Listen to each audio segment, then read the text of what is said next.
kuanzia Gilbert Koech. Alafu tupate Odinga hapa Odinga.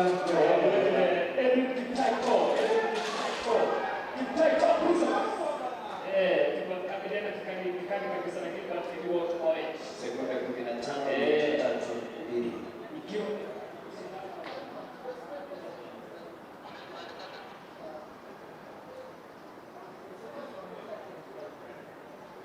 Kumbuka kuanzia tarehe 24 tutakuwa kule Kenya University katika mashindano ya marathon ambayo yatafanyika kule tarehe 24.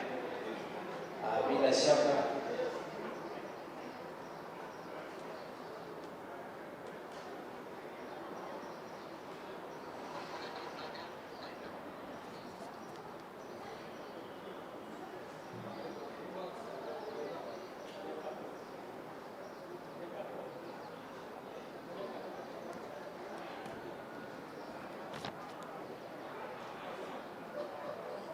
na kupata saa hii, unajua hakuna koma hapa sasa kusikia.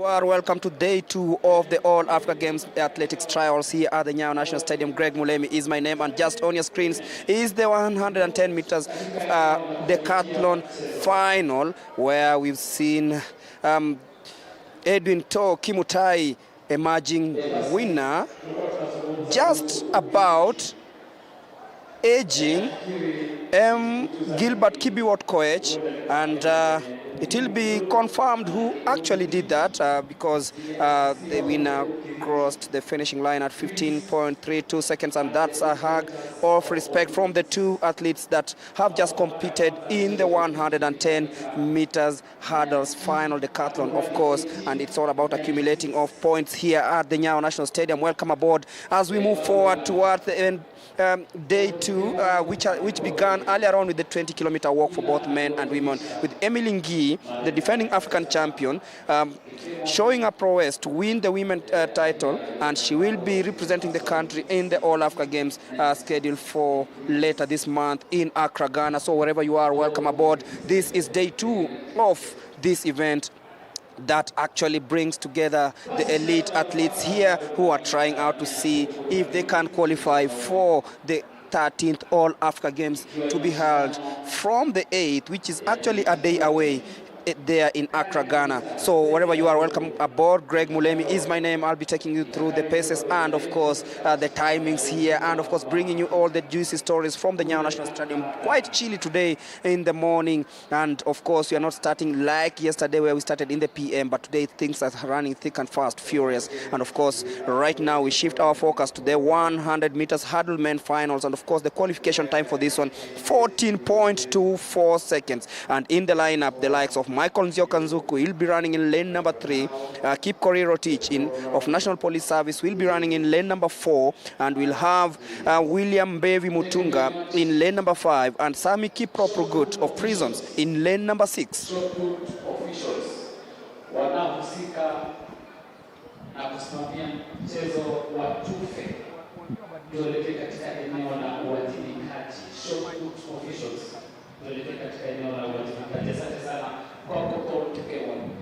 So wherever you are, welcome aboard, and we're just about to witness the 110 meters men finals. 110 hurdles participants ni wafuatao katika mlango wa 3.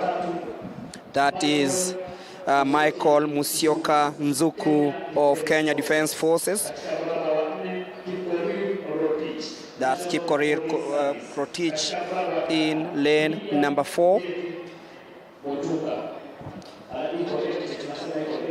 So William Bevi not in this race, and of course Sami Kiproprogut of Prisons, another brilliant hurdler here.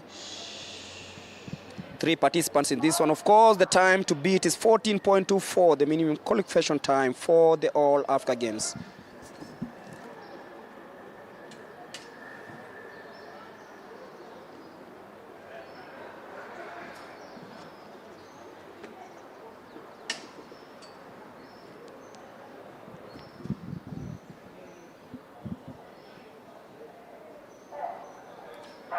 And off they go beautifully, and straight away Kipkorir Rotich stumbled a little bit, just giving way to Musyoka Nzuku in lane number 3, and Musyoka should be coming home with this one unless Rotich, he stumbles and Rotich takes it. 14.75. Quite an eventful ending to this one. Stumbled towards the end of this one, Michael Musyoka Nzuku and Kipkorir Rotich, unfortunately not beating the time, 14.24, and we'll be waiting to see what happens, and Sami Kiprop finishing in 3rd. And let's see how it went here. Off the block, they came out really well, and Musyoka was in cruise control of this one towards the 3rd hurdle and the 4th, but then Kipkorir Rotich realized that he had a chance to pounce, and Musyoka felt under pressure from Kipkorir and just about fell towards the last hurdle and gave Rotich a chance to go through. As you can see,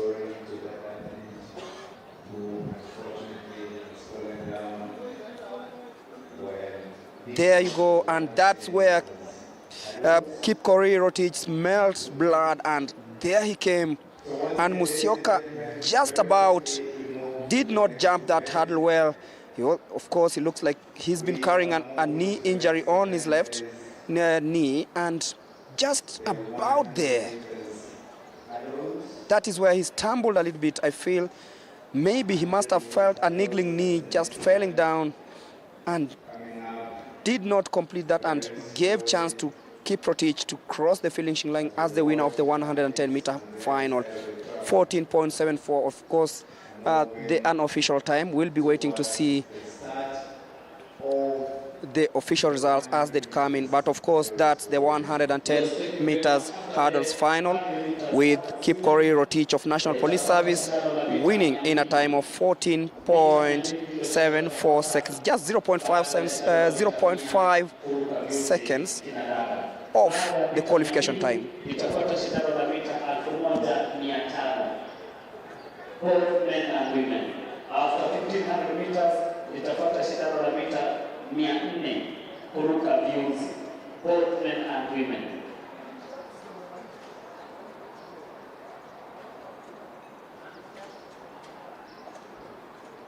Baada ya shindano la mita 400 kuruka viunzi, itafuata mita 400 flat. Both men and women. Alafu tutaingia katika shindano la mita 5000 kina dada. Baada ya shindano la mita 5000 litapata shindano la mita 800, both men and women. Alafu shindano la mita 3000 kuruka vizuizi na maji litafuata. Asanteni sana. We're waiting for the start of the 100 meters hurdles women final, and of course also the time to beat here is 14.24 seconds. And in the lineup, Gladys Mudhoni Ngure of Prison, Diana Chebet of Ngong, Veronica Chebet of National Police Service, and Rukia Nusra Omulisia of KDF. Tunasubiri kuanza shindano la mita 100 kuruka viunzi. Mita 100 kuruka viunzi ni shindano la kina dada. Wako na muona Rukia Nusra ambaye ni bingwa wa taifa katika shindano hili. Yuko na mzee wa kazi Chebet,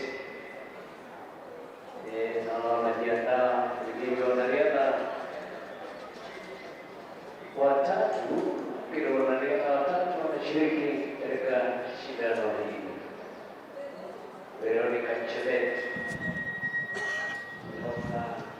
Watch out for Rukia Nusra Omulisia of KDF in lane number 6. Veronica Chebet, also a very brilliant hurdler here.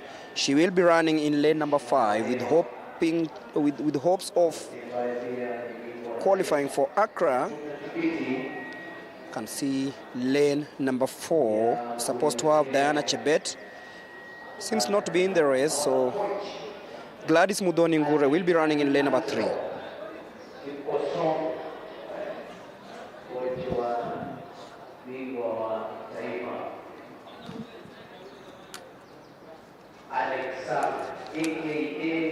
Remember, afterwards we'll have the 200 and the meters men and women final before ushering in the 1,500 meters men and women final, and then the 10,000 meters final. But of course, there are some field events taking place, including the discus, shot put, pole vault, javelin, long jump, and of course, discus. So we'll be giving you also those results as they come in. But right now, it is the 100 meters women hurdle, 3 participants. In lane number 3, Gladys Mudhoni Ngure. In lane number 5, Veronica Chebet and Rukia Nusra Omulisa of KDF.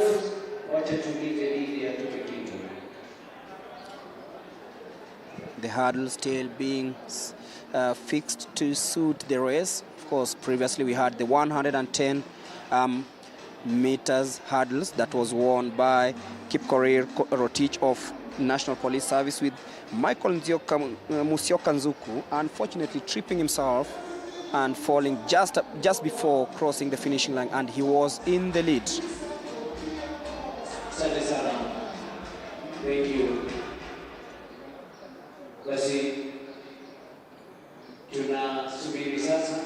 And that's Veronica Chebet, and on her left Gladys Mudhoni Ngure.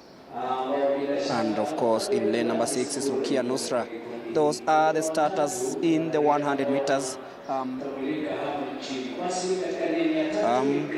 women final. 14.24 is the time they need to attain to be in the provisional squad for the Accra Games. That is Rukia Nusra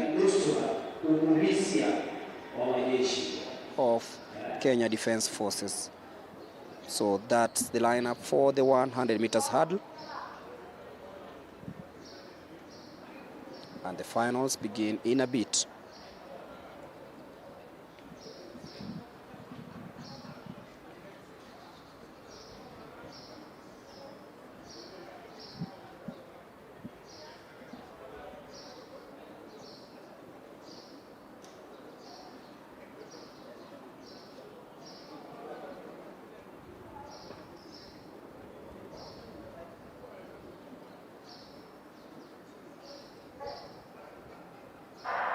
And there you go, and straight along Rukia Nusra takes the early lead in this one. Remember, the time for qualification is 14.24. Will Rukia make it? She comes out nicely into the last hurdle. It is 14.18 and just about makes it the team.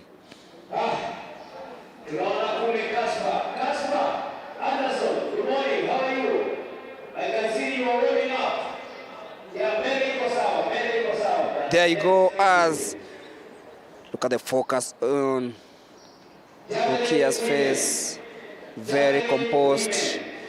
She didn't bother to know who was around her and kept her composure, kept her calm, kept her cool. Rukia Nusra Omulisia of the Kenya Defence Forces. Your athletes have arrived. Winner of the 100 meters hurdles, 14.18 is the time posted, and of course well in the qualification time for Accra. So Rukia Nusra at the moment is among the athletes that have made it to Accra in the 100 meters hurdle, and look at how she got off the blocks nicely. A beautiful and technique there, jumping the first hurdle onto the second one, and there threatened Gladys Mudhoni Ngure. Diana Jebet fizzled out after the 30 minutes, but then it was all about beating the time, and Rukia Nusra Omulisia coming in strongly and finishing that race in a time of 14.18. And of course we'll be confirming the timings in a bit, because we have to get the times from the teletronics. And this is Omulisia, very focused and composed, crossing the finishing line, 14.18 to win the 100 meters hurdles.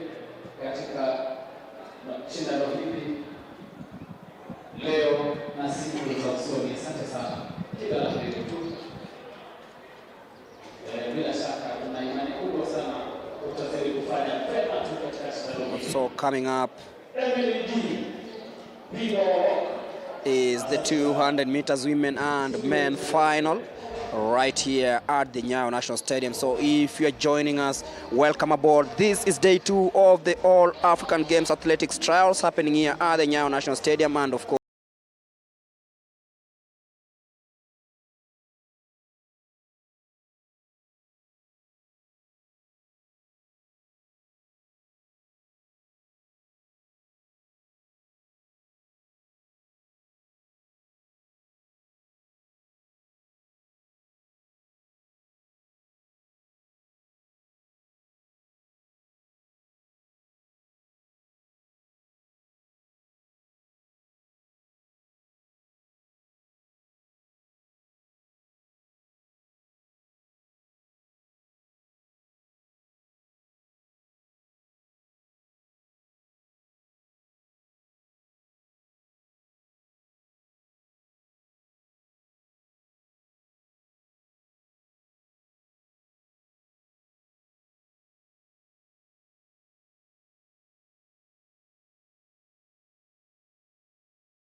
beautiful scenes there from the Nyayo National Stadium as we await for the start of the 200 meters women final, where athletes competing in this one of course will be aiming to beat the qualification standard time of 24 seconds.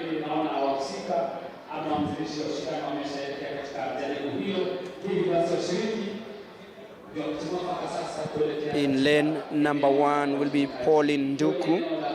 In lane number 2, Faith Wanjagi and Susan Nyambura in lane number 3. Grace Kidake, of course, in lane number 4. Millicent Ndoro, the fastest lady in that field, will be running in lane number 5. Brenda Masitsa of Nairobi, 24.43. And Gladys Mumbe in lane number 7. And Edna Ogendi of Rongai Athletic Club in lane number 8. That is Casper Anderson warming up. Of course, he'll be coming in the second, in the 200 meters final. That is the main final that will come straight after the ladies event. So, in the men 200 meters final rather, Dennis Nyongesa of Nairobi, Ronald Kiprono Koech of Police, Casper Andersen, the Danish national, Stephen Otieno Oluoch of KDF, Dan Kiviasi Asamba of Prisons, Samuel Chege Waweru of Ngong, Mike Mokamba of KDF, and Moses Wasike Onyango. Those will be the finalists in the 200 meters men final that comes just after the 200 meters women final. For the men final, of course, the standard qualification time is 21.4, and for the ladies, 24.0 seconds.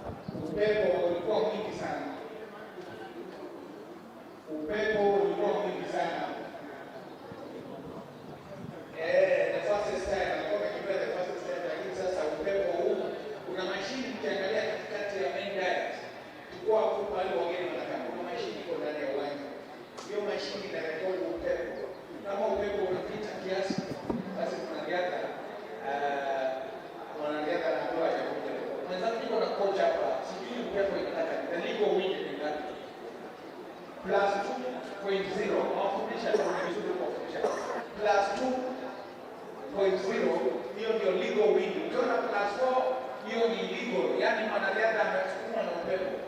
Kwa hiyo hiyo mashine ukiangalia iko hapa katikati ya uwanja, ukiangalia mahali kwa huko niko na wageni hapo straight tu, kuna mashine ya blue nyeusi namna hii inapima kasi ya upepo. And those are the participants in this 200 meters women final. 0 meters per second. That is the secret. Lane number 1, Pauline Nduku adjusting the blocks.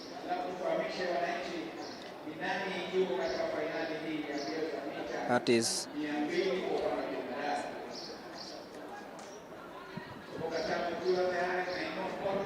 and that's Grace Kidake in lane number 4. And lane number 5, of course, Millicent Ndoro of Police, the fastest in this field. And that's Brenda Masitsa, winner in semi-final number 2 yesterday. She won in 24.43. Of course, they know the qualification standard time. That is 24.0 seconds.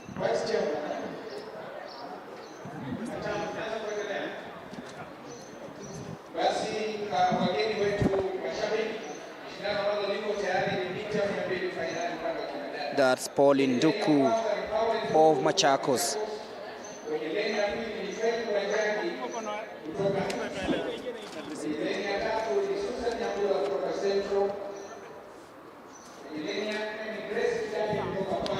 That's Grace Kidake.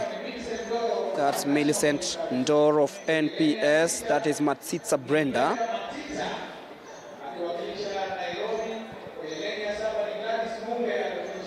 That's Gladys Mumbe and Edna Ogendi of Rongai Athletic Club in lane number 8. So the starting lineup of the 200 meters women final.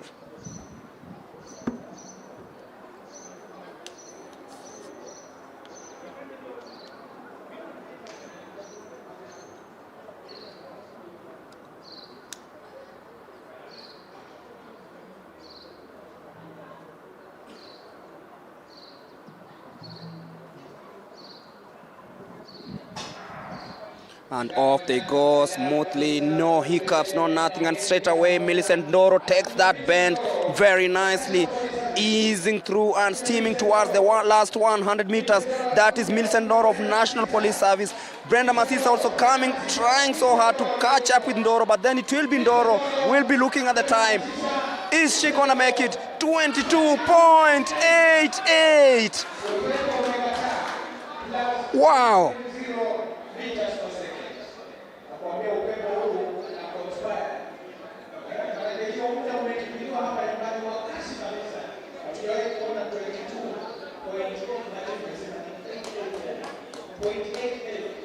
Millicent Ndoro posting the fastest time over the distance this year in the 200 meters women, and 22.88. Of course, we'll be waiting for the official timings because it's so windy here in Nairobi, and of course that might affect the timings as we head towards naming the team that will represent Kenya rather at the All Africa Games in Accra, Ghana from next week. But that is Millicent Ndoro. She looked in real good shape, and you can see the distance between her and Matsitsa, close to 5, 6, 7 meters, and Ndoro straight away went away flying, crossing the finishing line. Of course, an official time of 22.88. Matsitsa coming in and she celebrated crossing the line in second place, but that's a jubilant Ndoro rushing down the track, and of course she knows that she's done great things,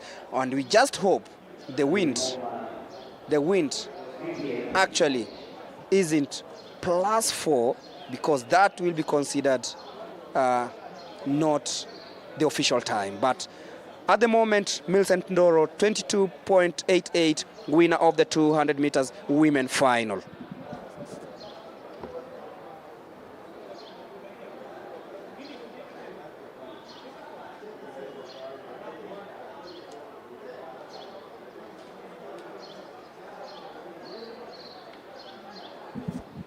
straight away we head to the men's event, sorry, and it is the 200 meters men final. That's Moses Wasike Onyango, and those are the jubilant 200 meters women sprinters who've just shown us what they're capable of doing here at the Nyayo National Stadium. But this is the men's event, the 200 meters, and that is Moses Wasike.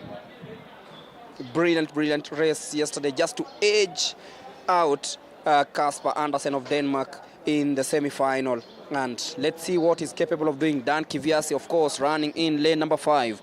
And Kasper Andersen in lane number 3. And in lane number 1 is Dennis Nyongesa of Nairobi, 21.39 coming into this one. Ronald Kiprono Koech of Police in lane number 2, 21.33 coming into this one. And of course, Stephen Otieno Oluoch of KADF, 21.05 in lane number 4. Dan Kiviasi Asamba of Prisons, 20.94. Samuel Chege Waweru Ngong, 20.77. Mike Mokamba, KDF, 28.8. Moses Wasike Onyango, 21.24. That's Kasper Andersen. He'll be running in lane number 3. And that is Stephen Oloch.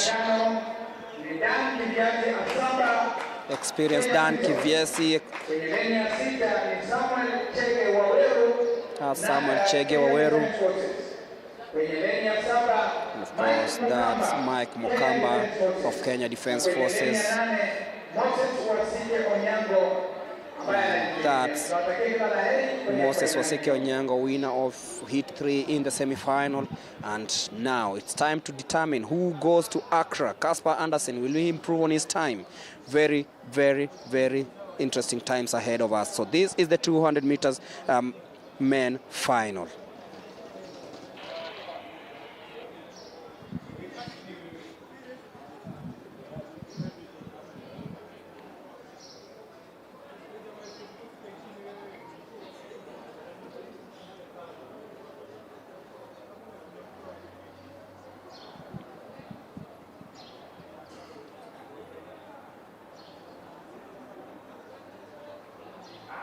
And they go smoothly, and watch out for Kasper Andersen coming smoothly, but then Dan Kiviasi and Mike Mokamba trying so nine, but that's Samuel Chege Waweru in the early lead, and that is Dan Kiviasi trying to cross in, but then Samuel Waweru Chege will win this one, 20.73. Dan Kiviasi just coming in second, and of course they've just managed to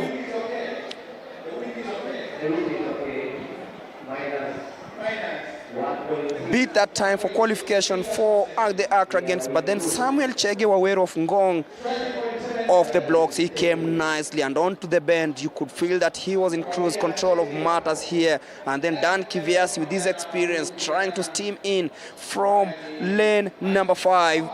Kasper Andersen seems to have been niggling a little bit, didn't really catch up. Dan Kiviasi trying to catch Chege, but then Chege composed and knew that he had a chance to go to Accra, Ghana, and just crossing the finishing line smoothly there. 20.73, an official time, of course. We'll be waiting to see the official times. Of course, we are saying that in Nairobi it's quite windy this morning, so we might witness some changes in the timings, and of course giving you the correct results, and of course determine who goes to Accra, Ghana at the end of the day. But that's the man of the moment, Samuel Chege Waweru of Ngong, the winner of the 200 meters men.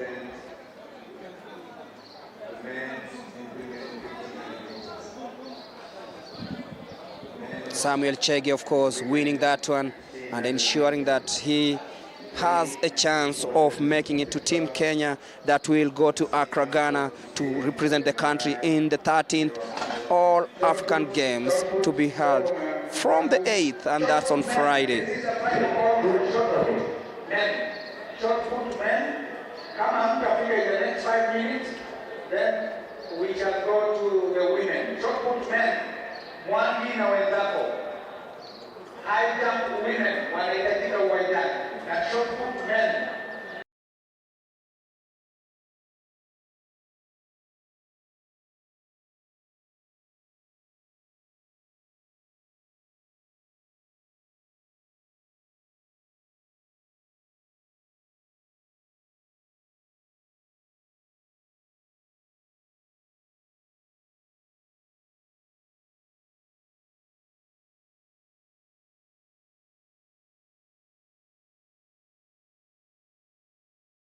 winning the men's race. So this is really, really interesting. And of course, we shift our focus to the 1,500 meters women final.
As you watch Willie Tepet, KDF,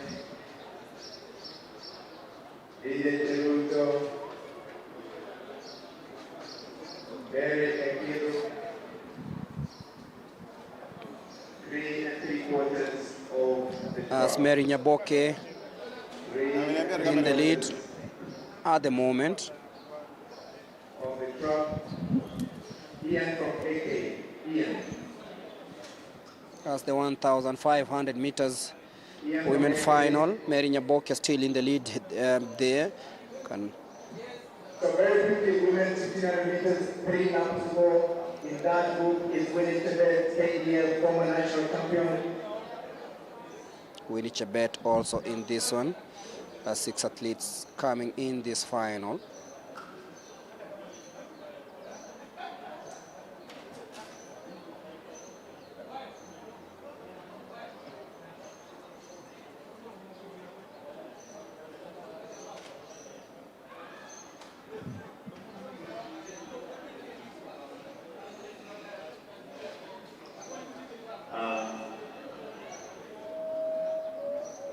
That is Winnie Chebet and Nyaboke still hanging in there as they head towards the last 2.5 laps of this one. It's the 1,500 meters final. Remember, the qualification time for this one is 4 minutes 21 seconds, so they're still way in line to qualifying, slowing down a little bit. That's Lydia Jeruto Lagat of KDF, currently in 3rd place, but then Winnie Chebet, former national champion, still hanging in there. That is Mary Nyaboke Ogwaka of of Nyanza, still in the lead. Yes.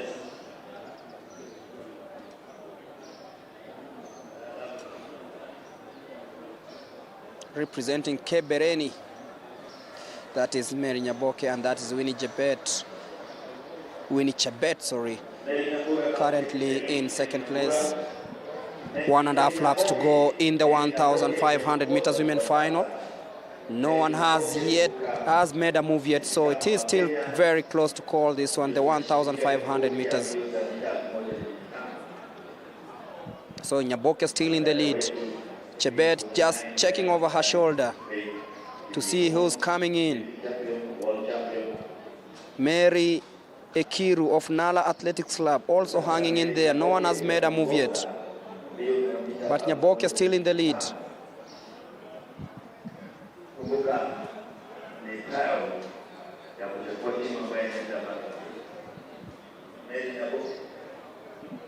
As they head towards the last lap of this one. Nyaboke still showing her strength here as they hit the bell at 3:27. Well within the qualification time. Mary Nyaboke still in the lead. Winnie Chebet in second place. No one has yet to make a move.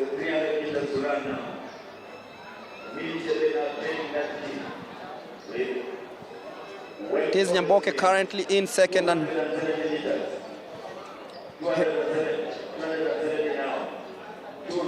coming into the last 200 meters.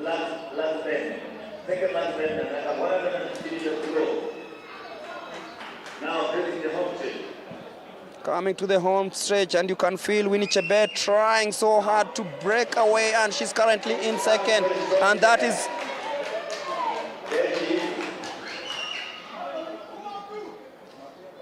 Winnie Chebet. We'll be looking at the time, of course. Lydia Cheruto Lagat, 4 minutes 27.82.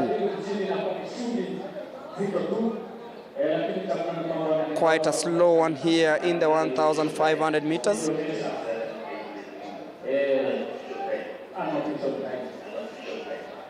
Unofficial time, of course, because of the windy conditions here at the Nyayo National Stadium. We'll be waiting to see the timings as they come through, courtesy of Athletics Kenya.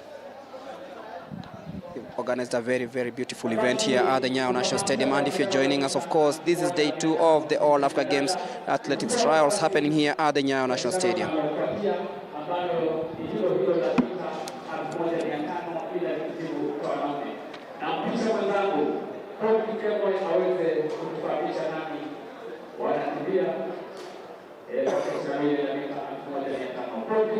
So once again, I'm on there. The lineup men's 1500 meters finals. Silas Korea, Matthew Kupsana, Abel Kupsana, Emily Kupiko, Brian Komen, Dominic Atiolo, Dennis Rono, Amazon Kileo, Yumbe Monguti, Kamal Etienne, Dalsi Monto, George Manangoy, Johnson Tenges, Boaz Ibrubut. That's a long lead to men's 1500 meters. 3 3/4 of the track. 3 3/4 of the track for the men's 1500 meters. Silas Ikore, Matthew Kipsan, Abel Kipsan, Emily Primo, Brian Komen, Dominic Atiol, Dennis Rono, Amazon Kileo, Jumbe Monguti, AJ, Kamal Etienne, Hussein, Kalsimato, AJ, George Manangoy, Rongai Club, Johnson Teges, Bong, and from Kenya Prison Service, Boaz Ibrubut.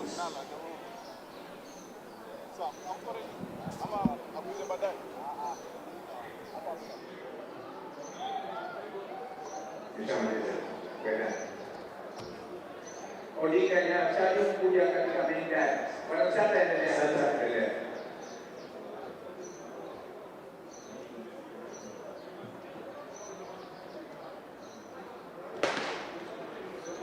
So once again, ladies and gentlemen, men's 1500 meters finale.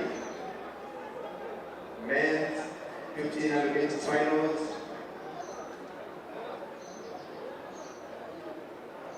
Special announcement.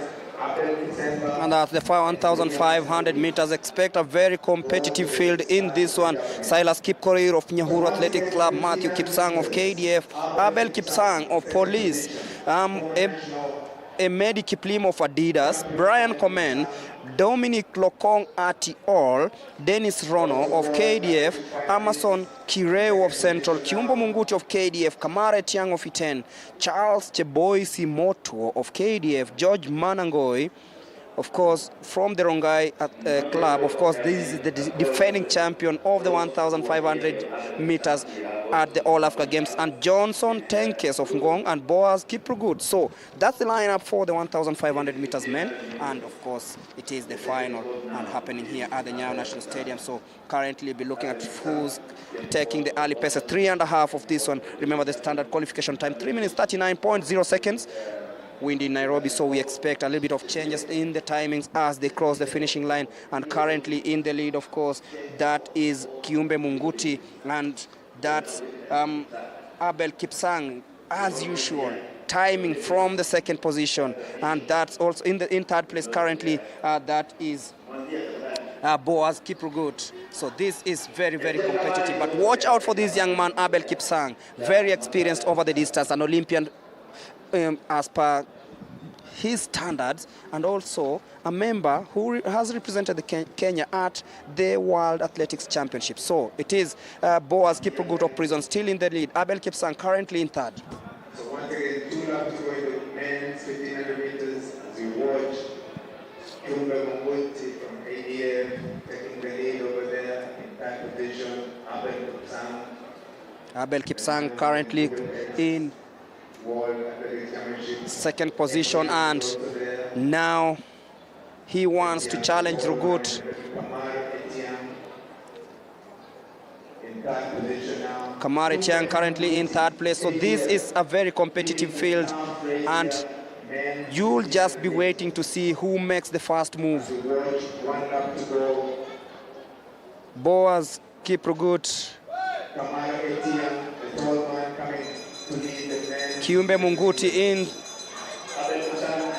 second place at the moment as they hit the bell. Kamare Tiang of Iten currently in the lead. Abel Kipsang in second place.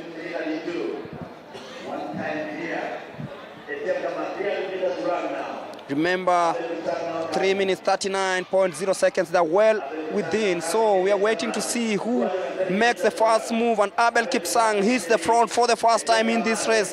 Heading into the last 200 meters is Abel Kipsang, Kamare Tiang, and of course Matthew Kipsang coming in through. And that is Brian Komen coming from the inside, but then Abel Kipsang hanging there.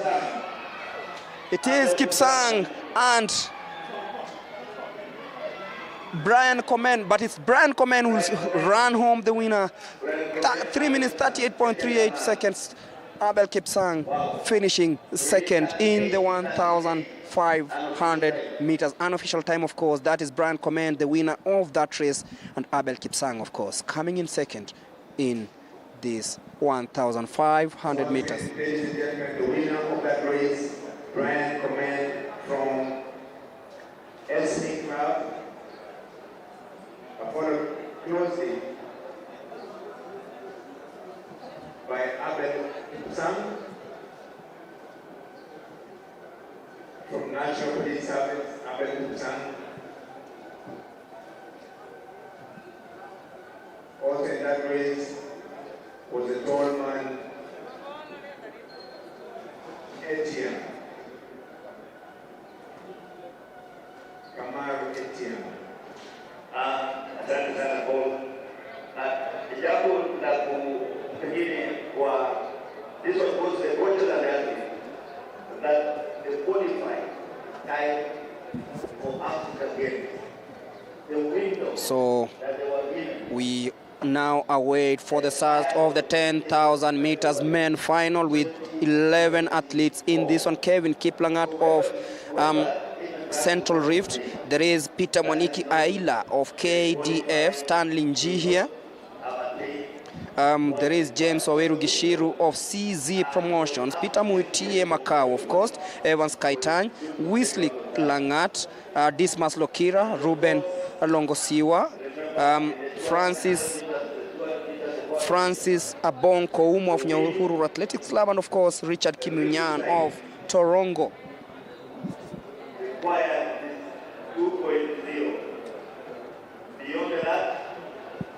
morning. Race imekuwa vipi? Nimeona umepiga kick.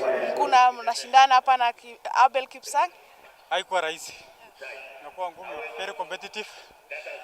Nimeng'ang'ana mpaka venye nimefika.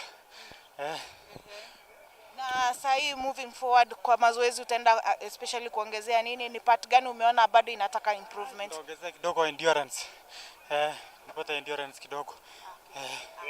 Thank you so much. We are the second finisher, Abel Kirui. Abel, this is your third race for the season. So far, ukigauge percentage ya mazoezi iko vipi? Ni mara ya kwanza nikikimbia 1500 kwa hii mwaka. So yenye nimekimbia hiyo ndio seasonal best kwangu. So ndang'ang'ana nione kama naweza teramusha the next time.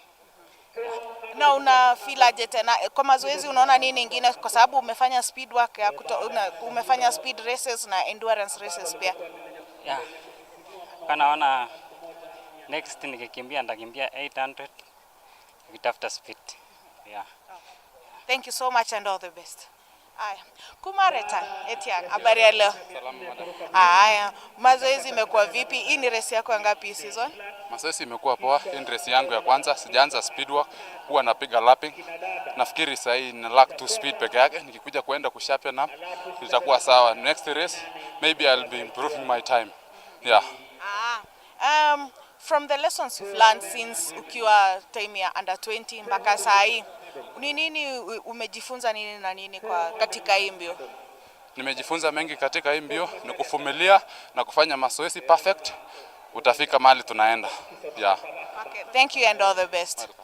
Those are the top 3 finishers. They were all having their different targets.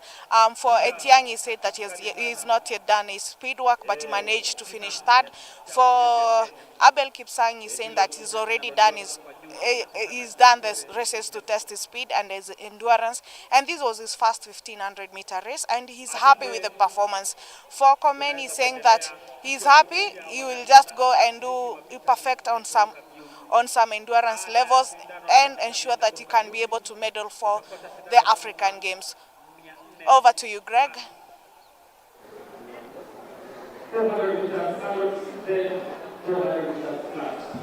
Thank you very much, Charity. She's been speaking to Brian Komen, and the winner of the 1,500 meters, Abel Kipsang.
And of course, there are some field events happening at the Kasarani Annex, talking about the discus and the shot put, and of course in the shot put happening here at the Nyayo National Stadium.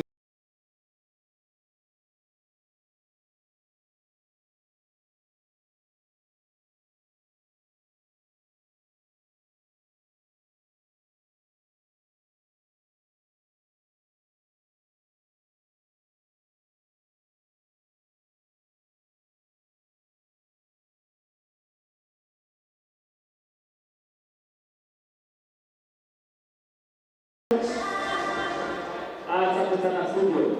Washiriki wa mchezo wa kuruka kimo high jump women wanasubiriwa katika eneo la uwajibikaji na wamesubiriwa mno. Harakisheni Habibo Caroline Papai. Also have the shot put women final coming up. Belinda Oburu of KDF, Monica Ruguru, Sarah Otieno and Jacqueline Nyongesa. And on your screens right now are participants of the 10,000 meters running to the start line of this one. So in the 10,000 meters men final, Kelvin Kiplagat of Central Rift, there is Peter Mwaniki Aila of KDF, Stanley Nji here of Central, James Waweru Gishuru of CZ Promotion, Peter Mutie Makau of Coast, Evans Keitany of North Rift, Wesley Langat of Police, Dismas Lokira of KDF, Ruben Longo Siwa of North Rift, Francis Abong Koumwa of Nyahururu Athletics Club, and Richard Kimunyan of Torongo.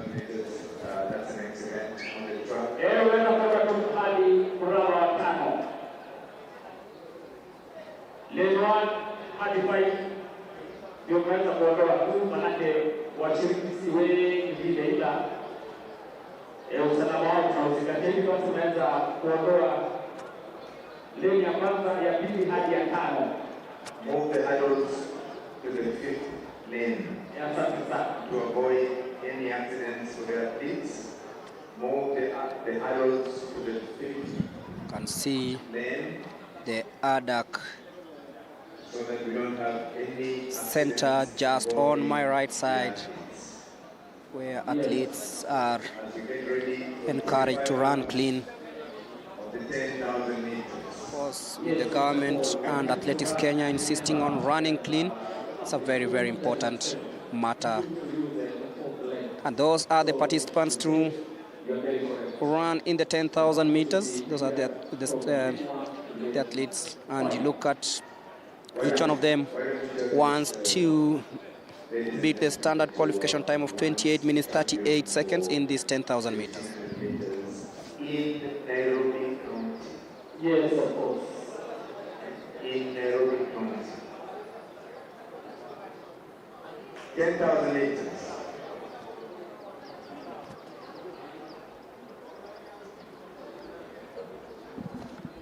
That's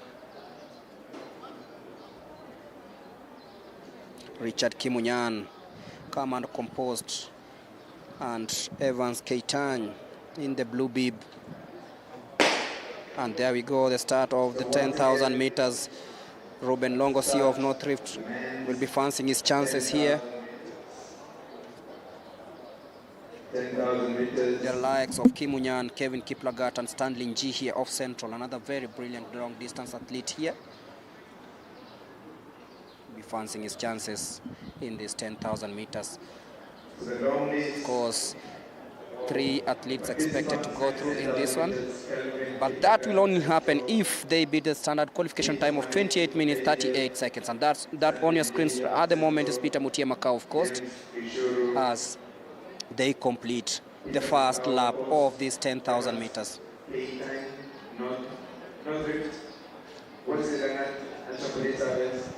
This was for Kira, PDF, Ruben Longosiwa, North Rift, Francis Abong, Ouma, Nyahururu Athletics Club, Richard Kimunyan, Torongo.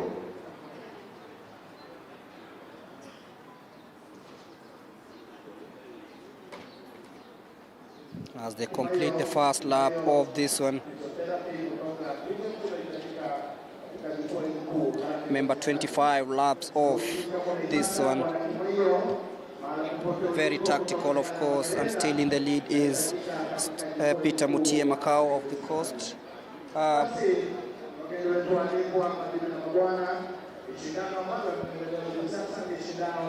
Francis Abonko of Nyahuru Athletic Club still there.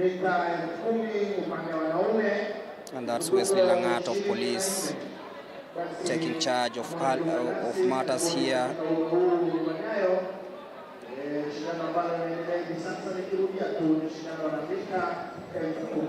Also in the front is Richard Kimunyan. If you're joining us, this is the 10,000 meters men final with Wesley Langat exchanging leads right now.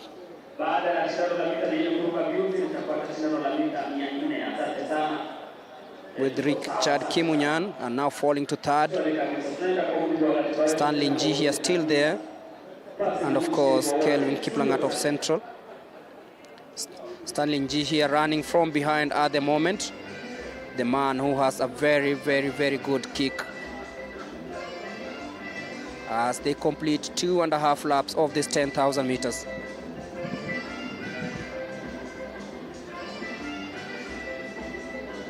Look at how they've done it. Averaging around 1 minute 25 seconds in each lap. So they are well in within the 28-minute 38 qualification standard time. And right now in the lead is Wesley Langat of Police, who looks really, really strong. Peter Mutie Macau still hanging in there. Francis Abong.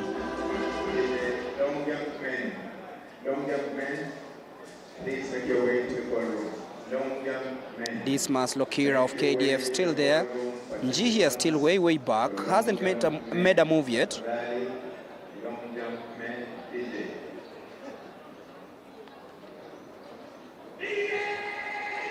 And that is Abong Koumwa still controlling matters here. And now Stanley Njihia moves to third place.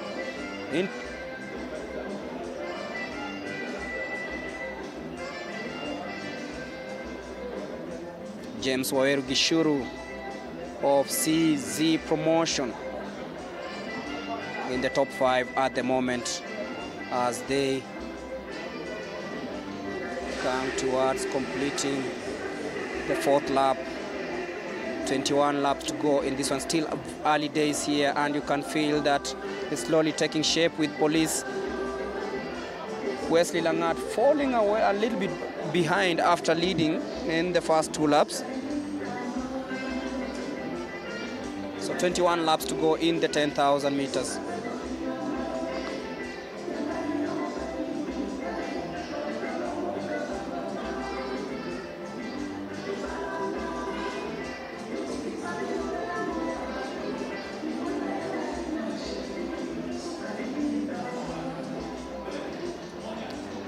Here from the outside looks really, really strong, this man representing Central, but then watch out for Kelvin Kiplangat now in second place, just behind Francis Abong Koumwa.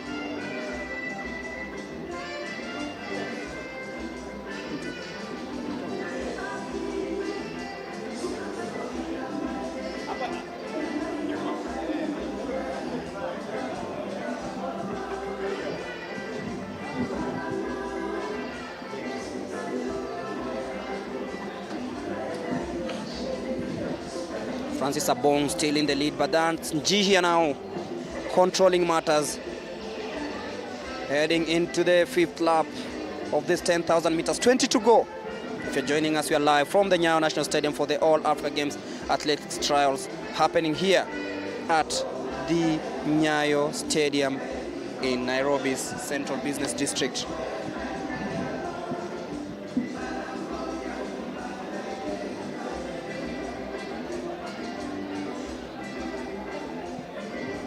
Remember, the games begin on 8th, that's on Friday.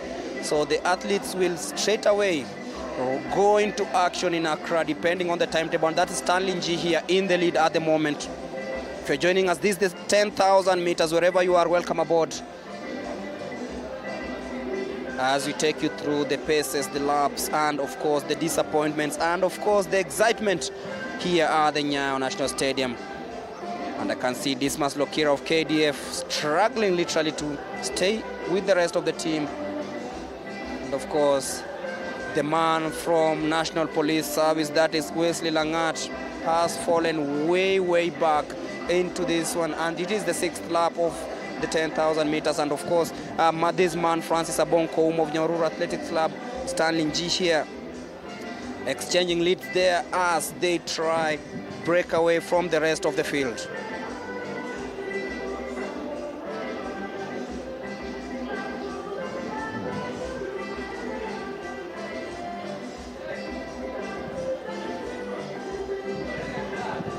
That is Francis Abong, doesn't want to let it go at the moment. Peter Mwaniki Aila of KDF now in 3rd place, just behind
Switzerland, and for their first inspection gave us a clean bill of health to continue planning for it. Now on 13th and 14th, they shall be in Kenya also for the second inspection and probably the last inspection of the course to ensure that we are very ready. In our part, we are very ready. We are coming to present the entire course to International Schools Federation. We give them all the technical specifications that we have identified, give them all the maps, all the accommodation areas that we've already identified, and including all travel logistics. You know, there is that protocol that of clearance of students all the way from all over the world. Last month in China, they confirmed their participation. About 112 countries have registered, but they are yet to confirm their participation. But at least 90% of them will participate. It's an event for the children. Children all over the world are coming for cross-country. They ended the soccer tournament in China. Now they are coming to track now in May. And we are very ready. The biggest and enormous task that we have is now making the Team Kenya. Team Kenya already, we have a deadline to submit, I think before 11th of this month.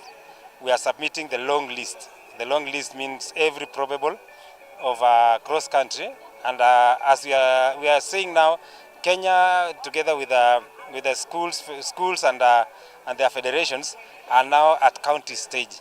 And we want to take all the representatives from the counties as our probables, because as they come to nationals for the trials, those are the people we will be selecting from. We'll select a maximum of 60 students who will participate in the event in May, and the selection process has begun. Now the director for schools is up on it and is taking up the challenge. We'll have a very strong team, as usual, from kids. Yes. And perhaps what are some of the barriers that you're thinking about for the course? The barriers that are in the course are children friendly. One of the biggest barriers that is available are the corners. You understand the sharp corners and all those. It's a great thing. Children also love climbing smaller mountains and all those things. We shall have some things like that. Ngongre's course is also full of grass and everything.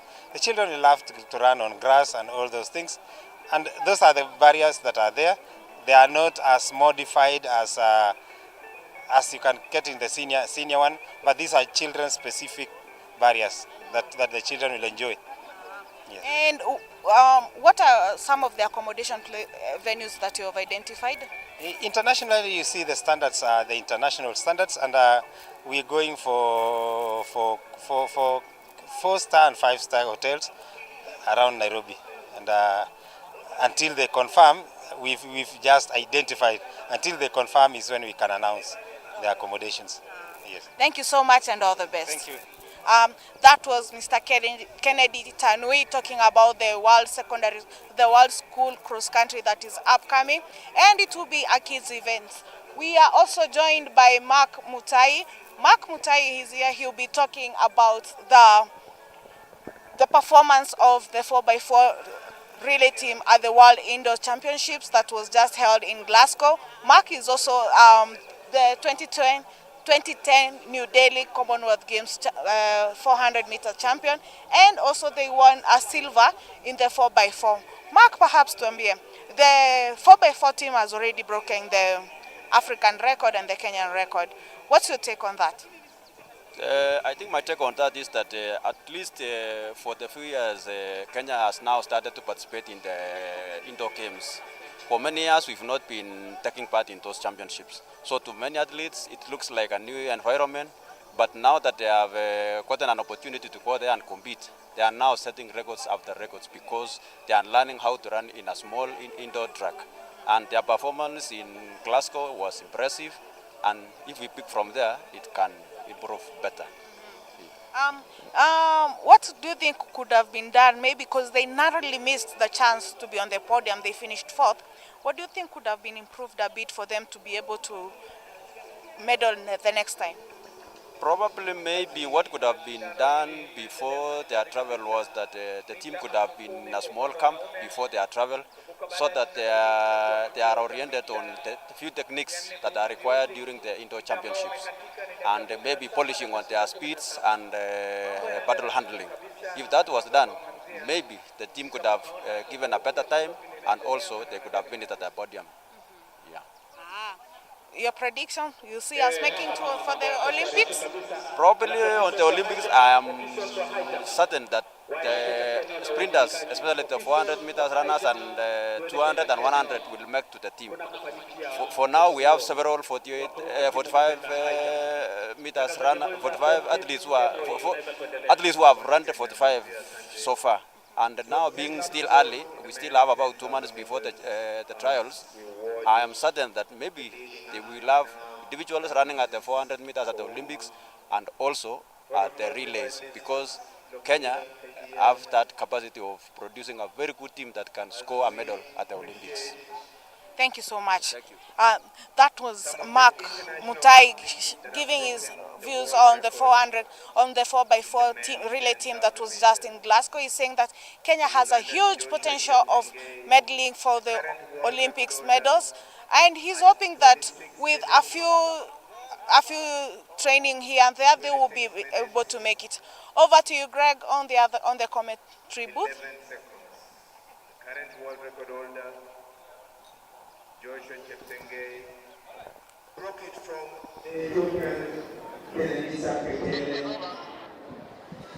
Thank you so much, Charity. With 10 laps to go in this one. Francis Abongkom of Nyahururu Athletics Club taking matters into his own hands now in the lead as we get towards the business end of matters here at the Nyayo National Stadium. It's the 10,000 meters men final. If you're joining us, of course, the women's 10,000 meters happened yesterday, and on your screens, of course, is Richard Kimunyan in number 2 at the moment. Stanley Nji here hasn't yet made a move, currently in 7th place. And that is Kevin Kiplagat, currently occupying the 3rd position as they head towards the last 9 laps of these 10,000 meters. And you can feel nothing much to separate these athletes. Richard Kimunyan in 2nd place, and of course that is Francis Abongkom in 1st place, just ahead of Kevin Kiplagat of Central Rift. It's now sunny here in Nairobi, quite chilly in the morning.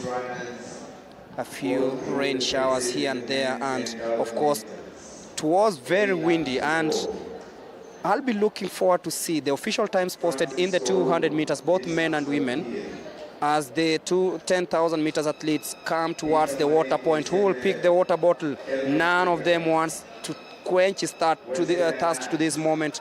And of course, Francis Abongkom of Nyahururu Athletic Club still in the lead as they head towards the last 8 laps of this one.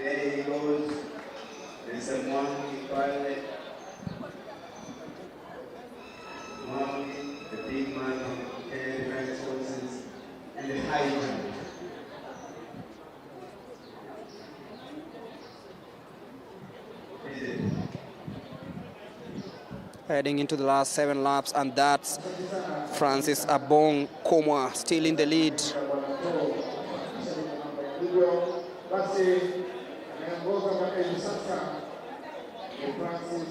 Richard Kimunyan of Torongo still hanging in there.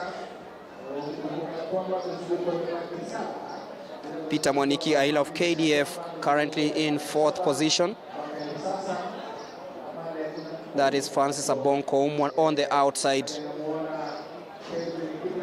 Kevin Kiplagat also in there, and that is Francis Abong taking the inside lane at the moment.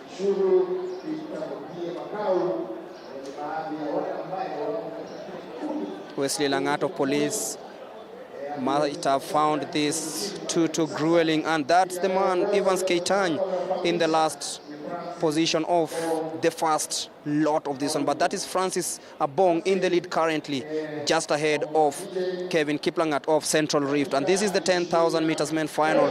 Watch out also for Ruben Longosio of North Rift now coming into the picture as they go ahead towards the last 6 laps of this race. 22 minutes is the time used, so they are well within the qualification time. Remember, we said it is 28 minutes 38 seconds, the standard qualification time for the Accra Games. But right now it seems that every athlete in the first lot is able to break that time and of course qualify for the championship. Francis still in the lead, and that is Kevin Kiplangat instead exchanging the water bottles there to quench their thirst and of course cool down the heat here at the Nyayo National Stadium. It's a fluctuating weather here and it is making the athletes at least try to adjust to the conditions. But it's now Kelvin Kiplangat in the lead.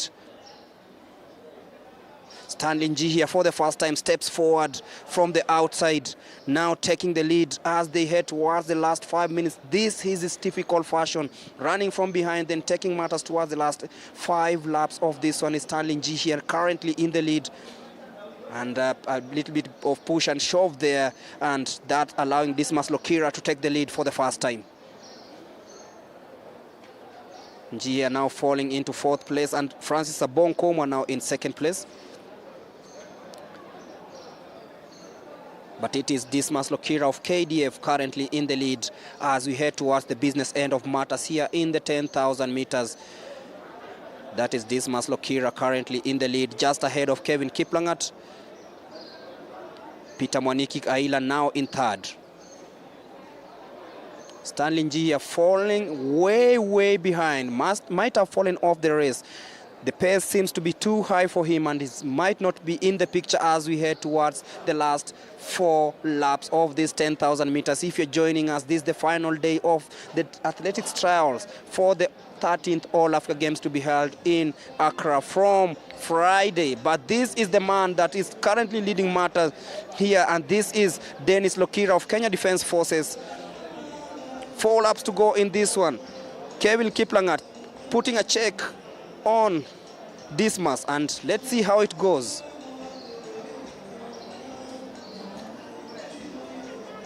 The sun out for a moment. Nji here has fallen way back, and he might be out of the picture at the moment because you look at what is currently happening. 7 athletes into the last 3 laps of this one. It's 3.5 laps to go, and now that is the man from National Police Service who couldn't really cope up with the rest of the field. That is Wesley Langat being lapped there by the likes of Kelvin Kiplangat and of course Dismas Lokira. And now Evans Keitany also fancies his chances now in 4th.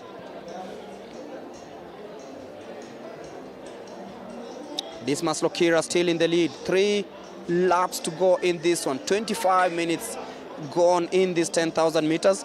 And that is Kevin Kiplangat in 2nd place. Of course, Ruben Longosiwa still in the picture.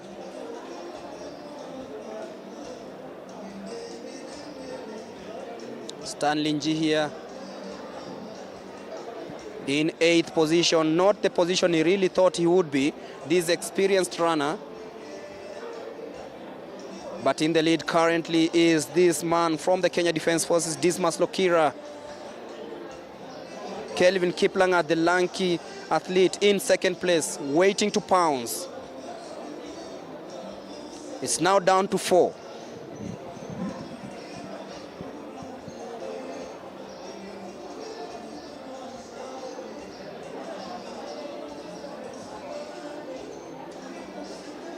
Francis Abong Komwa in 3rd currently, and of course Evans Keitany. So it's Dismas Lokira leading the pack. Kelvin Kiplangat in 2nd, Francis Komwa in 3rd, and of course Evans Keitany in 4th.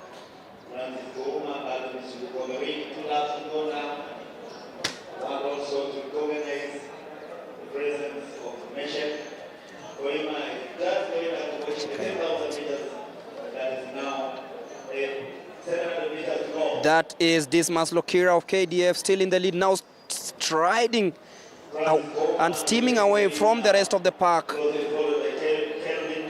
Francis Abong Koumwa now in second place, but that is Dismas Lokira checking over his shoulder to see who is trying to come closer to him. It is Dismas now stretching his lead as they head towards the last 300 meters of this one. Evans Keitany now occupying the fourth place. This is the 10,000 meters. Francis Goma still leading so far. Kelvin in the second position now. It's Dismas Lokira in the lead. Now going for the 410 meters to go now. Francis Koumwa hitting the bell in second place, but it's Dismas in first, Evans Keitany in third. Dismas now takes the lead. It is Dismas Lokira of KDF. Francis Koumwa in second place, Evans Keitany in third, as they head towards the last 250 meters of this 10,000. It's Dismas, Evans, and of course, Francis Keitany. It is Dismas Lokira checking over his left shoulder, his right shoulder. He's trying to locate Francis Koumwa, who is coming in really fast as they head towards the last bend of this one. Evans Keitany falling to third, but it's now Dismas Lokira checking again. Where is Francis? Dismas streams away from Evans, and of course it is Dismas of KDF who will be winning the 10,000 meters here at the Nyayo National Stadium. We'll be looking at the time 28.36 with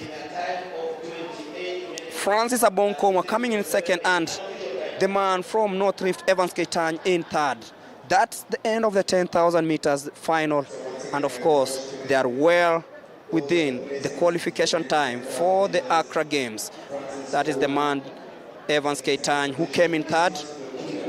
Evans Koumwa, Francis Abong Koumwa of Nyahururu came in second. And the winner, of course, the man from the Kenya Defence Forces, Dismas Lokira. On your screens is Evans and Ruben Longosiwa also. They need to quench their thirst as we await for Charity to speak to one of them to talk about the race and also talk about the tactics as we await for the official announcement of Team Kenya for the Accra Games. This has been the 10,000 meters final won by Dismas.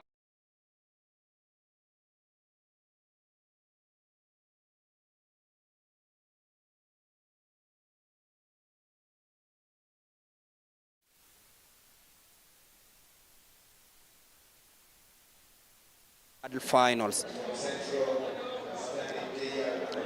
That's Francis Abong Koumwa who finished second in that one.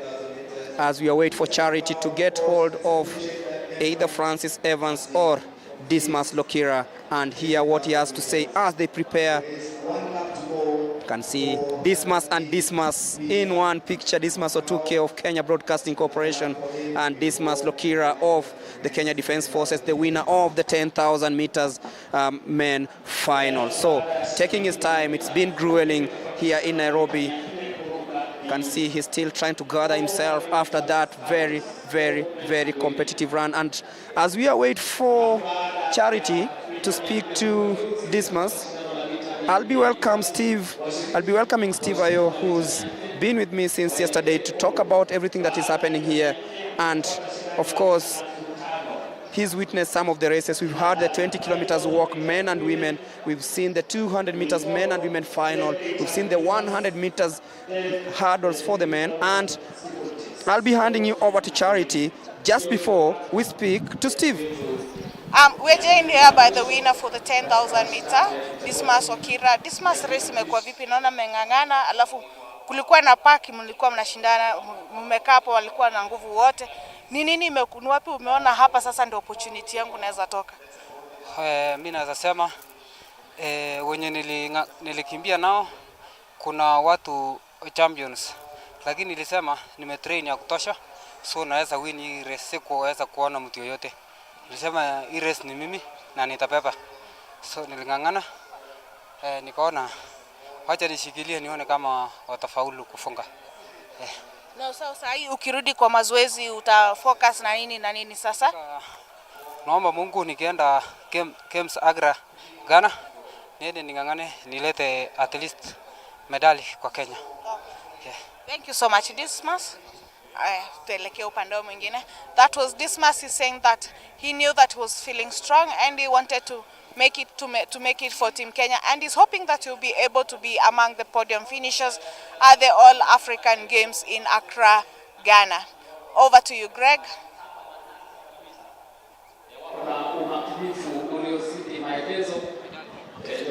Of course, they are Charity having a conversation with Dismas Lokiria, the winner of the men's 10,000 meters finals here at the Nyayo National Stadium. It is the trials for the 13th African Games that is happening in Ghana starting this Friday. Of course, you've just seen what you've just concluded there is the men's 10,000 meters final. Dismas Lokiria, the winner here, saying that he saw the field of athletes here, he saw the experience in here, but he had to run his race, and that is what he did as he pretty much led from the seventh with 7 laps to go and held that lead up until the end to claim victory in the men's 10,000 meters, and of course grabbed himself a huge opportunity to fly Kenya's flag at the African Games in Accra. And good morning officially from myself on a very sunny and windy Nyayo National Stadium, of course, with a bit of shade coming in and helping these athletes as they fight for the 3 chances in each category to represent Kenya in Ghana. Of course, that was the 10,000 meters men's final, a competition that Kenya has struggled to win over the last couple of years. Last year, Kenya was represented by 3 athletes, Edwin Soi, Paul Tanui, and Charles Muneria, all of who did not medal. Of course, Edwin Soi finishing 4th for Kenya behind Beranu Segu of Ethiopia and Aaron Kifle of Eritrea, as well as Jemal Yimero of Ethiopia. So Kenya will be looking to strangle the title away from Ethiopia this year, and of course that will be led by the winner in the men's 10,000 meters today, Mr. Dismas Lokiria. As you see, the last athlete in the competition here take the bell as he goes for the last lap here. Always a very, very tough competition, and the speed and pace sometimes can burn most of these athletes, no matter how experienced they are.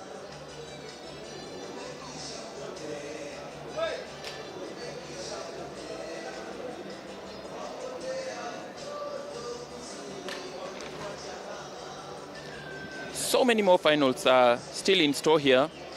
We have witnessed the 20-kilometer race walking for both men and women, the 110 meters hurdles for men, the 100 meters hurdles for women, the 200 meters hurdles for women and men as well, and the 1500 meters finals for men. For this amazing runner, let's give him support. Let's support him.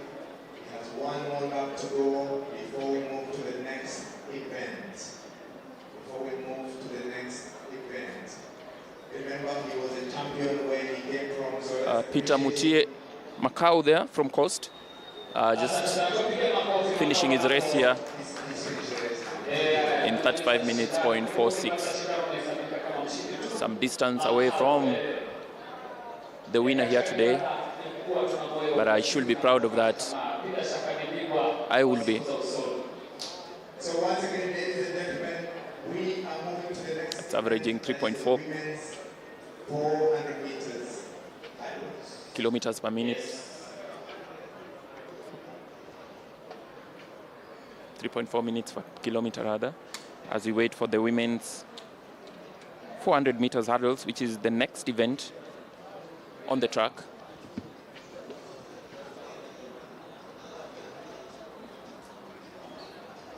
I will be reading for you the start list for that.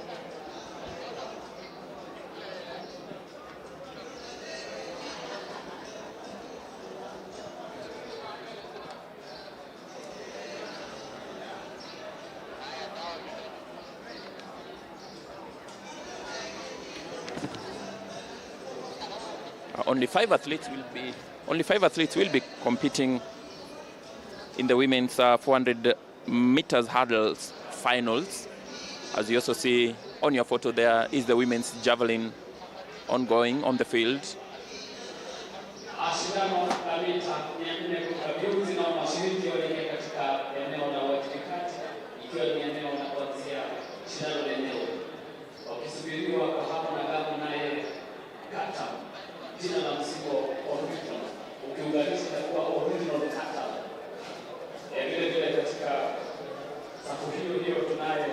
The 400 meters hurdles women's finals is the next event on the track. 5 athletes here.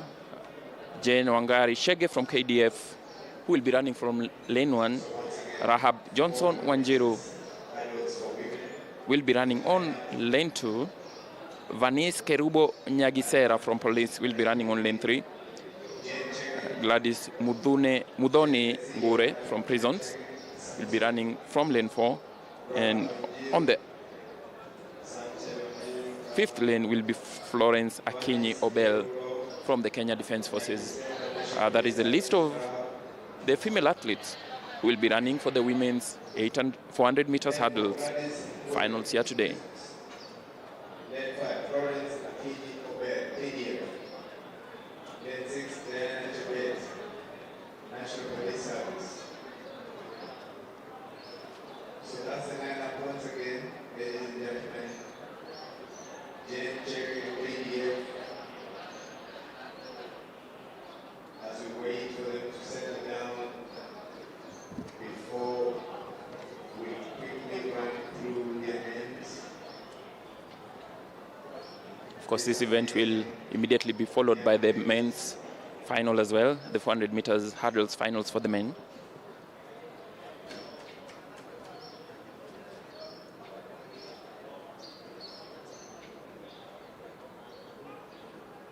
So once again, the lineup. Again, check KDF. As you see, the men's javelin going on there as well. Lane 3, Vanice Kerubo Nyagisera, National Police Service. Lane 4, Gladys Ngure, Kenya Prison Service. The men's javelin finals here also taking place with, of course, the African champion Julius Yego from police among the athletes here.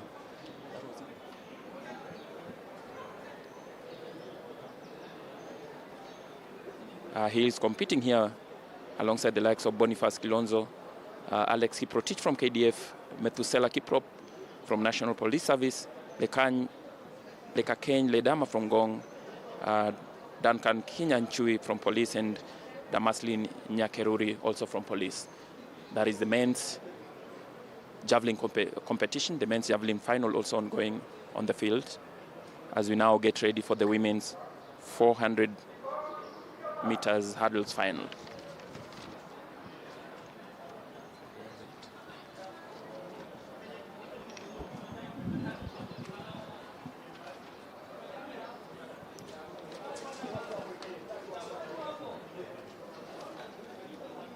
Jen Wangari, Rahab Johnson Wanjiru, Veronica Nyagisera Police, Gladys Mudoni Ngure, and Florence Akinyi Obel, and off they go, the 400 meters hurdles. Remember, the qualification standard time, 59.64 seconds, and nicely there they go. That is Mudoni Ngure of prison, going really, really nicely from lane number 4.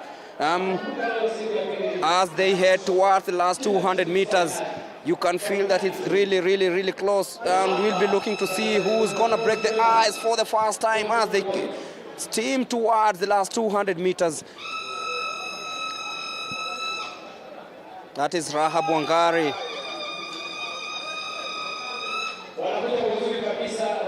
And they come in nicely towards the last 100 meters. That is Veronica Kerubo Nyasigera. Nasi Ngure currently in the lead. And she takes the last hurdle. We'll be looking at the time. Will Ngure make it? 59.06.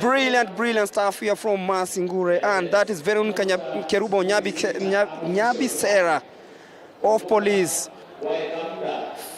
59.06, and of course it's the unofficial time. We'll be waiting to see what happens, because as we said, it's very windy in Nairobi today, and Vivianis Kerubo Nyavisera wins the 400 meters hurdles, and she's well within the qualification time for the Accra Games.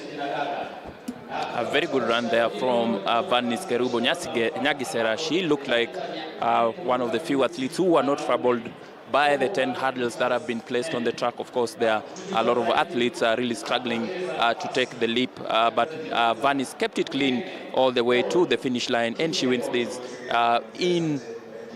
and you can see there the replay, very strong start from Nyagisera there on lane 3. Keeps it very clean, and you can see there Florence Akinyi-Obel hitting the track, hitting the hurdle rather on her second jump, but Nyagisera there keeps it clean.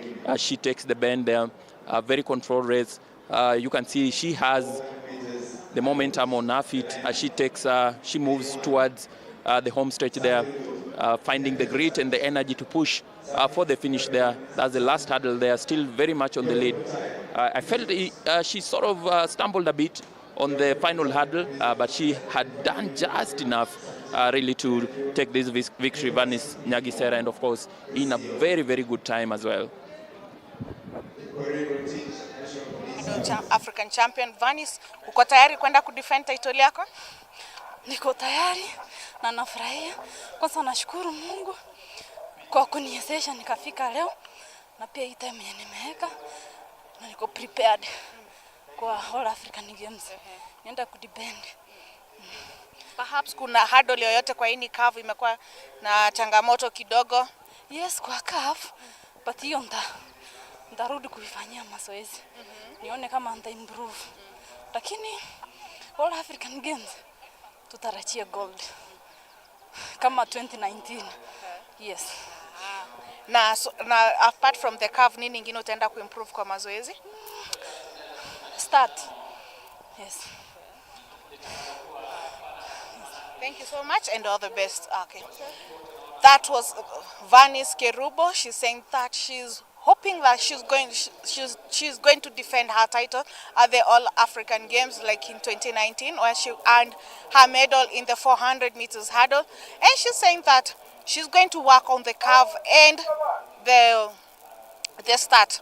Over to you, Greg, to the commentary booth.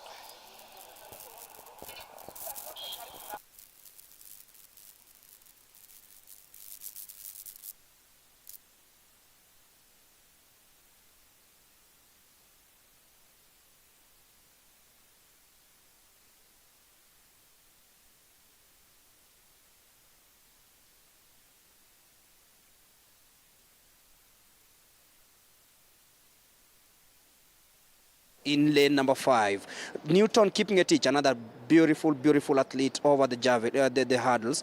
In lane number 6, Peter Kitome Mudoka of Southern, watch out for this name. Also in lane number 7, and Edward Ngunjiri Wagaki of KDF, 52.51 coming into this one. So it's the 400 meters men final. It's the hurdles, of course. And there they go smoothly, and watch out for Meshak Baraka in lane number 4, taking the first hurdle nicely, heading into the last 250 of this one. It's really close, nothing much to tell, but it's Meshak Baraka currently in the lead in lane number 5. Watch out for this man also, Newton keeping a teach, coming also very nicely, but then it is Meshak Baraka is coming in nicely. Of course, he's won many accolades in the continent into the last 250. Let's see who turns home as the leader in this one, but it's Meshak Baraka still in the lead. And of course, watch out for Peter Kitome Mudoka also coming in very nicely. But Newton keeping a teach of National Police Service currently in the lead. It is between Mutoka and Wagaki, and Mutoka just wins it. 50.58 teams away in victory. That is the man who not many were talking about, Peter Kitome Mudoka, winning this one, of course, unofficial time, but well within the qualification time, Steve. Absolutely, very, very good run from him from the outside lane. You could see he took the first hurdle there in the lead and he kept it up until the end. Of course, getting some very good competition there also from Meshak Baraka, who was the favorite here running on the inside lane from lane 5. But Peter Mudoka there, who of course ran also yesterday here and won his heat, he shows that it was not a fluke here. As you can see there, he looks very, very composed there despite some pressure from the outside lane there and also from the inside lane from Meshak Baraka. But he keeps his lead. You can see his arms flailing, pushing him forward as he takes the bend there. And Baraka is still in contention here on the yellow bib. As the athletes you can see coming to the bend there. It's between Peter Mudoka here and Edward Wagaki, and these two will push to the very end. You can see Wagaki there just stumbles on that jump. Now it's a sprint to the finish line. You can see Meshak Baraka there trying to get a cool finish there, but Peter Mudoka edges it. And of course Edward Ngujiri Wagaki gets the second spot there. As we head over to the track to have a conversation with Charity and the winner here, Peter Mudoka. Asante sana washiriki wa shindano la mita 400 upande wa kinadada na vile upande wa wanaume wanahitajika kuelekea mahali pa kuanzisha shindano. Shindano ambalo litakalofuatia ni shindano la mita 400 upande wa kinadada na vile wanaume.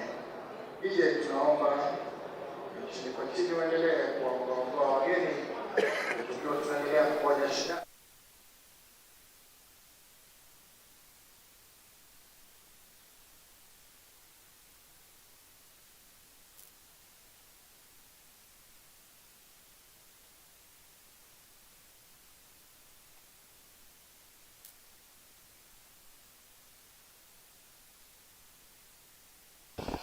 Sorry, tutachukua hiyo tena. Aha. Lakini mwenye alikuwa mbele yangu Kujiri anakuwa the fastest 300 meters handles. So wakati nilimwattack nilisema wacha niende na yeye. Juu nikikuja kwa front 300 meters na 100 meters nakuwa najuanga nakuanga sawa. So hivyo ndipo nimewin na nimeshukuru Mungu sana.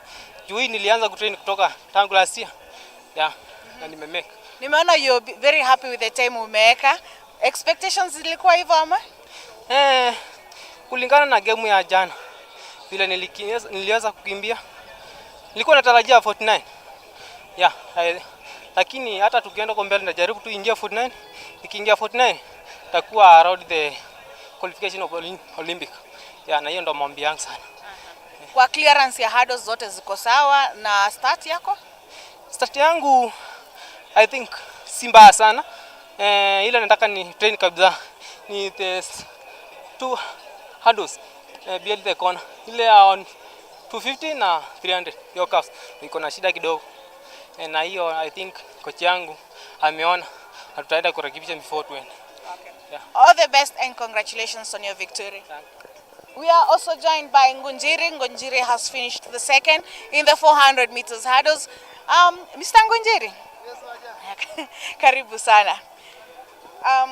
Nimeona umekuja vizuri until the last 300 meters ukagonga hurdle.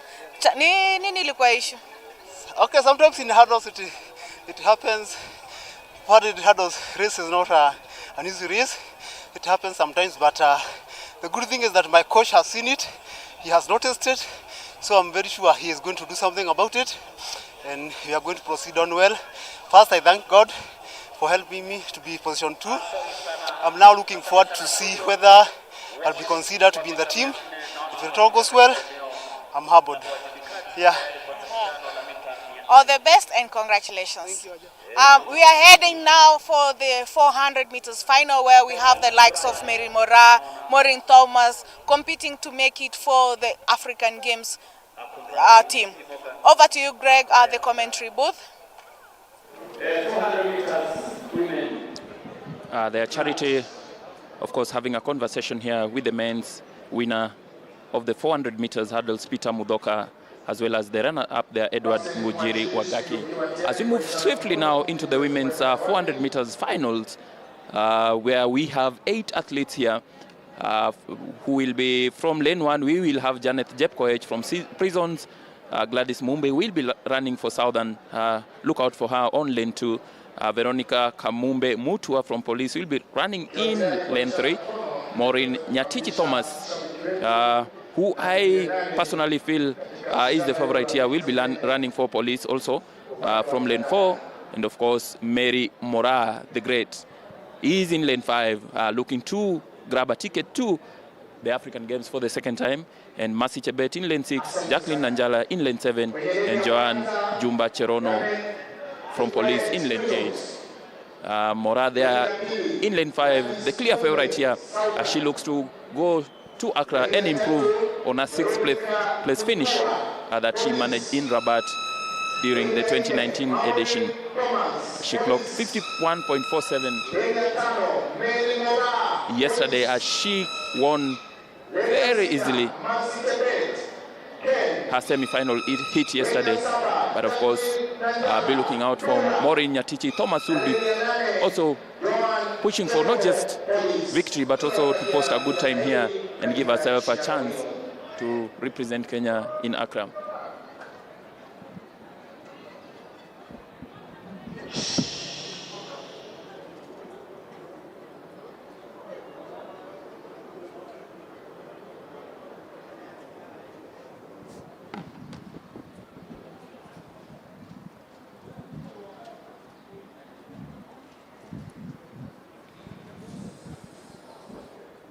Of course, all eyes will be on Mary Mora in lane number 5, Maureen Thomas in lane number 4, and off they go in typical fashion. Also watch out for Veronica Mutua or Police.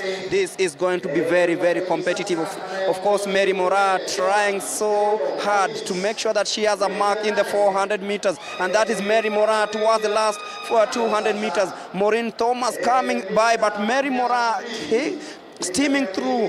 Look at what she's able to doing. Mercy Chebet also coming in very, very nicely. But that's Mary Mora for you into the last 150, steaming away from the rest of the pack. But then Jacqueline Nanjala and Mercy Chebet trying so hard to stay. Maureen Thomas in lane number 4, trying so hard to stay afloat. She's now in 2nd place, but it is all about Mary Mora. We'll be just looking at the time, 54.61, but that is Mary Mora, winner of the 400 meters, 51.25.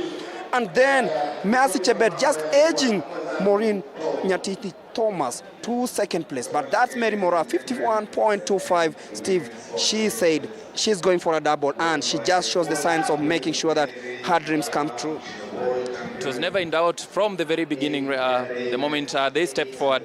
I'm sure even they knew that she was the woman to beat, and she has proved that she indeed is the woman to beat over this distance. And of course, in the 800 meters, which is her specialty, you could see like within the first 50 meters, she was already on the shoulders there of Mercy Chebet, who of course tried to gain back some momentum, but Mora had already breezed past her, and she controlled the race really from the very start.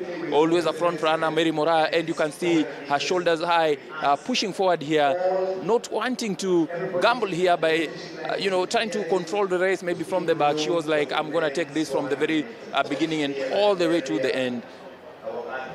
As you see, the athletes there taking the bend, very much on the lead here, Mary Mora. It was really her against time here, rather than her against the competition, it felt. You can see her taking the bend there, extremely unchallenged, even from an experienced field here that has the likes of Maureen Thomas, who is a specialist in this distance, of course, and Mercy Chebet. And she's extending that lead as she goes to the finish line there, Mary Mora, to qualify for her 2nd successive African Games 400 meters final, of course, looking to improve on her 4th place finish last year, as Mercy Chebet there and Maureen Thomas battle for the 2nd spot. 51.25 is the time on her clock. A very good and controlled race there from Mora. And of course, we immediately now switch attention to the men's 400 meters finals. Of course, this is going to be a... sorry, before we go for that, we will have a conversation with Mora. Charity is waiting just for her to be... looks like she's removing her shoes, competition shoes, before she goes there and has a chat with Charity. And of course, also on your picture there is the man as we cross over to Charity.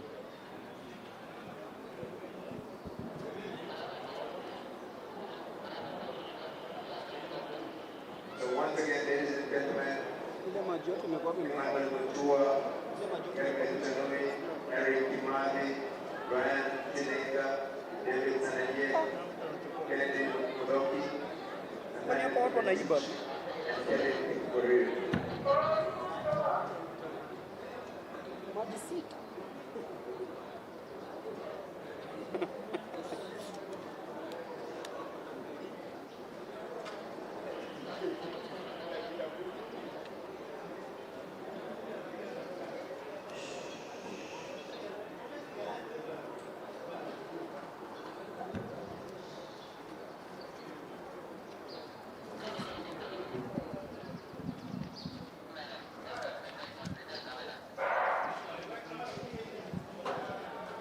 Thank you, Charity. And straight away we head to the 400 meters men final. Emmanuel Tua in lane number 1, Kevin Kiprotich in lane number 2, Eric Kimathi in lane number 3, Brian Onyari Chineka in lane number 4, David Thaneki of Prisons in lane number 5, and of course Kennedy Kimeu Mutoka of Ngong, Nathaniel Kipngetich and Kelvin Kiprotich of Central Rift as they head towards the last 200 meters. That is very, very fast from Daniel Sayanek of the Prisons. And that is Kennedy Kimeu Mutoka coming in very, very strongly. But then Sayanek Kipirante trying to come back. But it will be Dennis Kimeu Mutoka of Ngong winning that one. 45.88. Well in. And they are just making a mark in these 400 meters. A very interesting race there. The lead was exchanged there, I felt like about 4 or 5 times. At some point it did look like Daniel Kipngetich had it really, as he had the best start there, but I felt like, of course, he burned himself. But the winner there,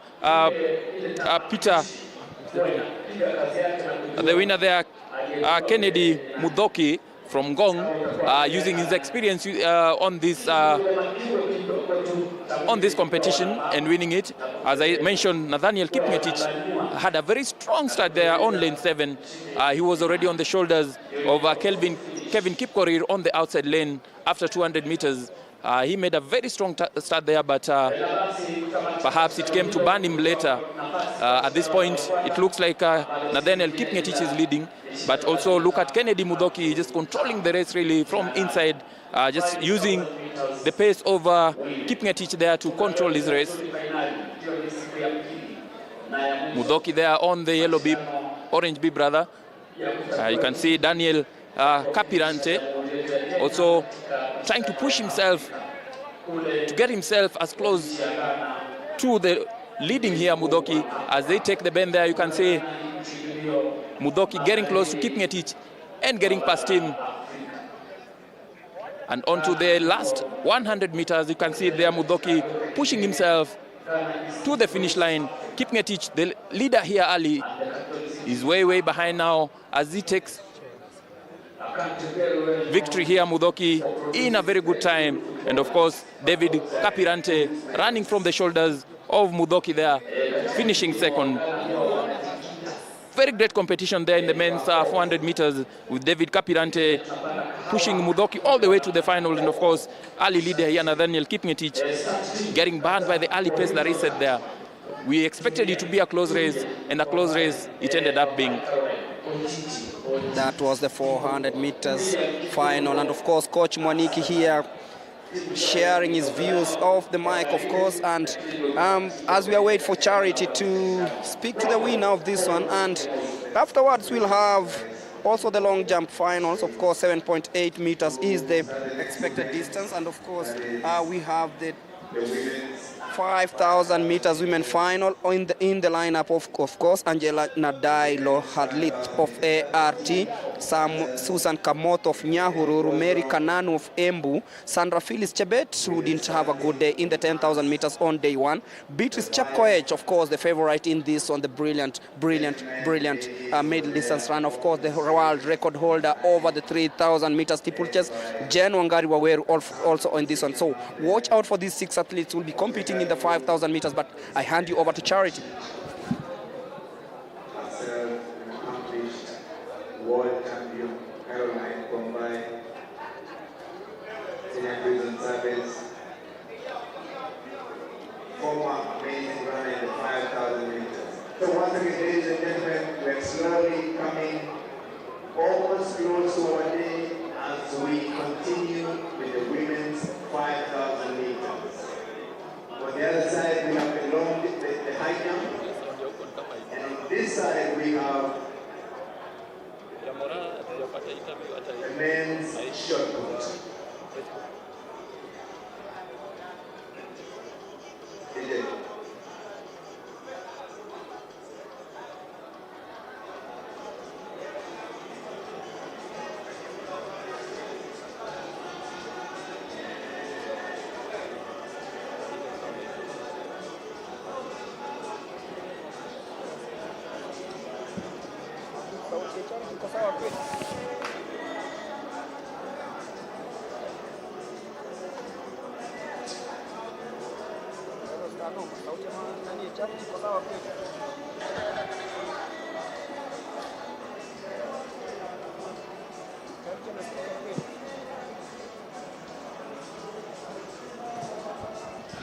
Charity, they are having a conversation with the winner of the men's 400 meters finals, Kennedy Mudoki, as well as the runner-up here today, David Kapirante, the two athletes who both run for prisons.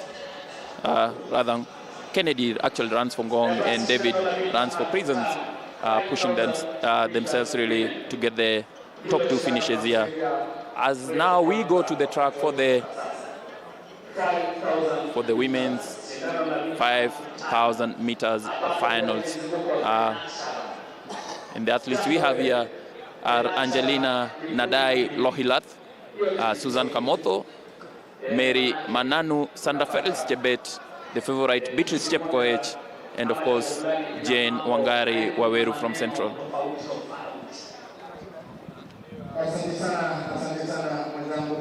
Of course, each of these athletes waiting to beat the 16 minutes, 18.0 seconds to qualify for the Accra Games.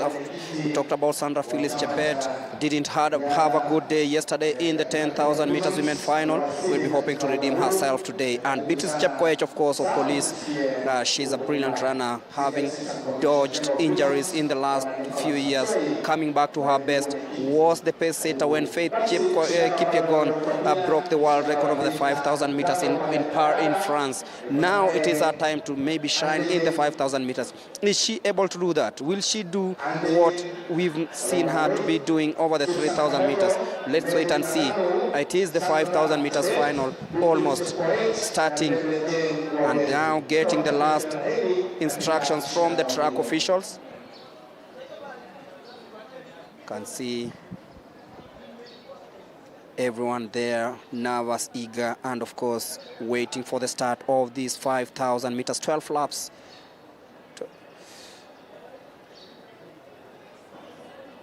It is 12 and a half laps of this one, and the silence means that we are ready for the 5,000 meters final. And we are underway here at the Nyayo National Stadium. Of course, things happening thick and fast. That's the 5,000 meters final, 12 and a half laps, with the aim of finishing in between 16.80 seconds.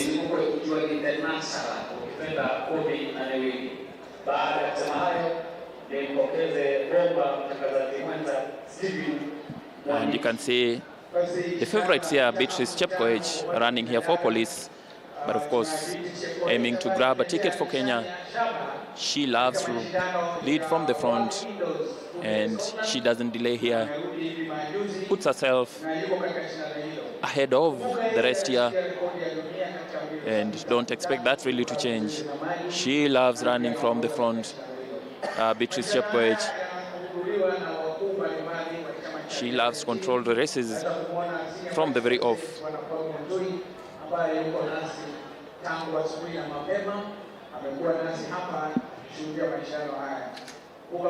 On your screen there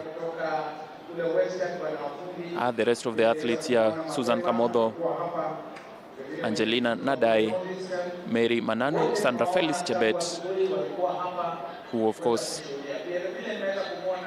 everyone will be looking to give her Beatrice Courage a huge challenge. And we also have there Jane Wangari Waweru from Central.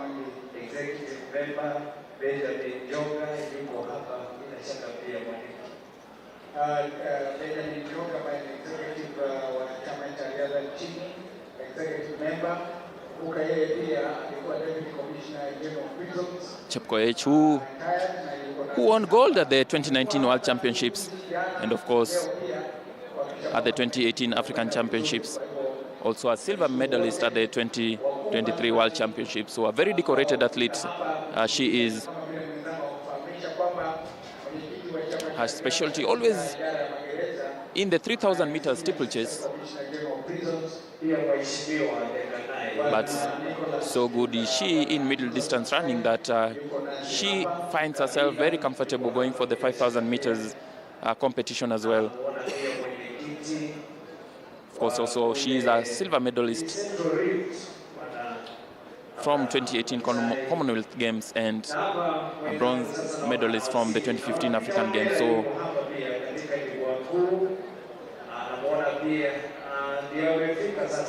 a very, very decorated athlete Chepkoech is, as you see on your picture there. Meru Mananu in third place right now, and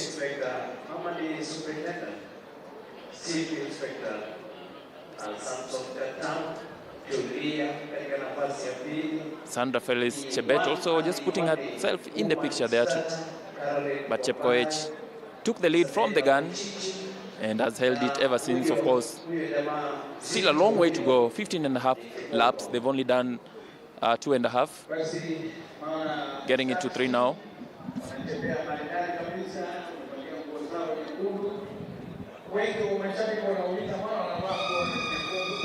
Should say it's 12.5 rather, not 15.5. So we have 10 laps to go.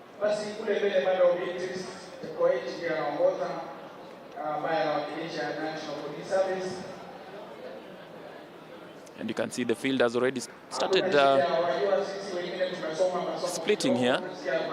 The pace of Beatrice Chepkoech, which she's not really changed much. This is how she started, and this is how you expect her, of course, to finish.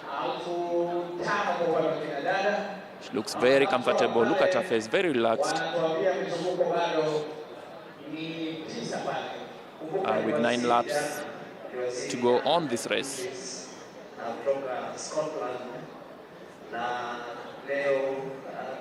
Of course, these athletes looking to finish in the podium and represent Kenya in Accra at the 13th African Games, which will be held between the 8th and the 23rd of March. The competition, which will be held in 3 cities, of course, the capital Accra, Kumasi, and at the Cape Coast.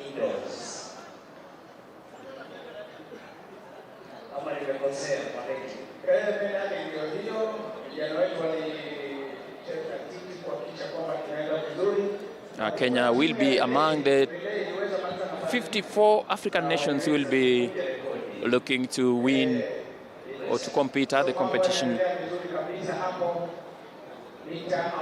with a total of 23 sports games confirmed for the continental event.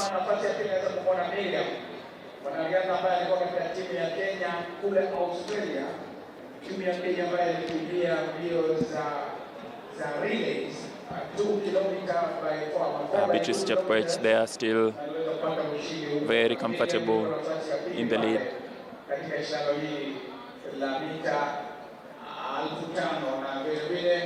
unaweza kumwona huyu mwanadada Amerika Nano akiwa pale.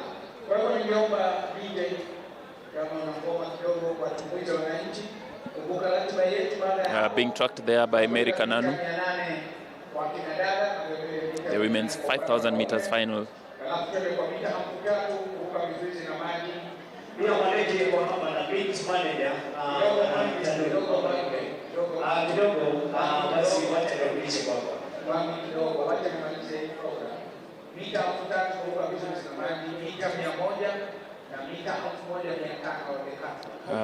Remember, Kenya are the defending champions in the women's 5,000 meters at the African Games competition, which was won in 2019 by Lilian Kasait, who we watched qualify for the World Cross Country Championships last week in Ruiru. Of course, the World Cross Country Championships also happening at the end of this month on the 30th in Glasgow, Scotland.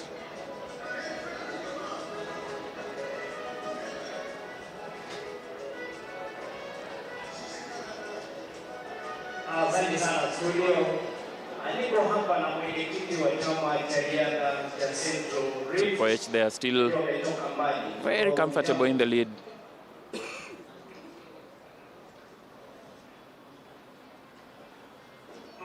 Chairman Central Rift.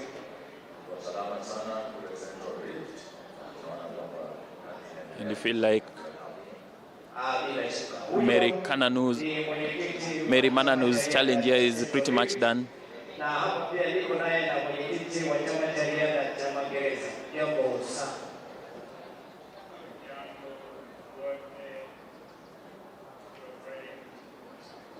Asante sana. Basi mwenyekiti na kiko na kupata maendeleo safi kule chini.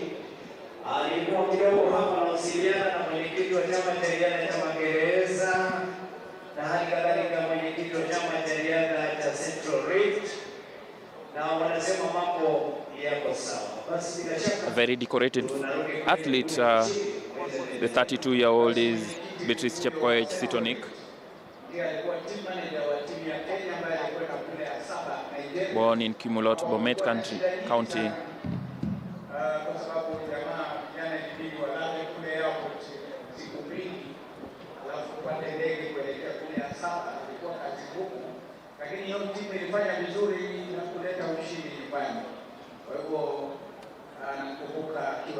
Miriam Cherop, who pushed Chepkoech, was running close to her for the first 4 laps, has now dropped far behind,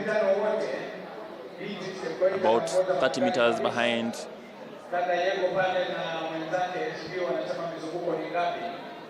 Chepkoech.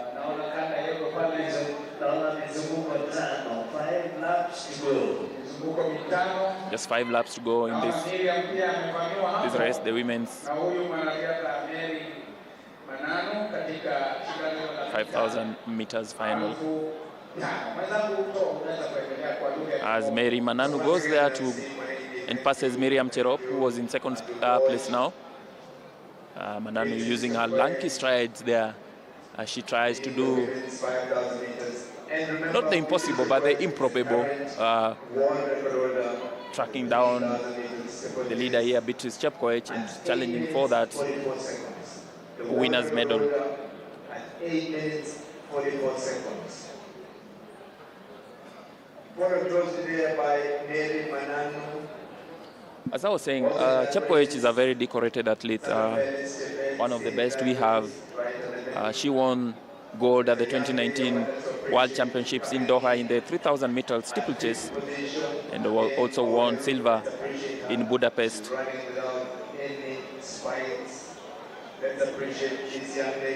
She's also a World Indoor Championships bronze medalist, and also 2-time Diamond League winner. She crosses the line there with 4 laps to go. She also won bronze at the 2015 African Games in Brazzaville in the 1,500 meters, and is also an African champion in the 3,000 meters steeplechase from Asaba in Nigeria in 2018. So she's been at the African Games. She's done it. She's won there and she wants to go back and taste more victory. From Central. Let's appreciate this young lady as she begins her journey to the world of athletics. There she is. She's running barefooted. Meru Mananu did just enough there to shake off Miriam Cherop, and now she's put daylight between her and the athlete in third now. Looks like it's a similar distance between what Chepkoech has over Mananu and what Mananu has over Cherop. So those three athletes are pushing for the podium finish here. She's the current world record for the women's 3,000 in the steeplechase, and the lady who brought us the bronze medal last week in the World Indoor Championship. Chepkoech crosses the line there. 3 laps to go. As Mananu also crosses the line there also. She looks like she's struggling a bit. And you see there Miriam Cherop also coming in.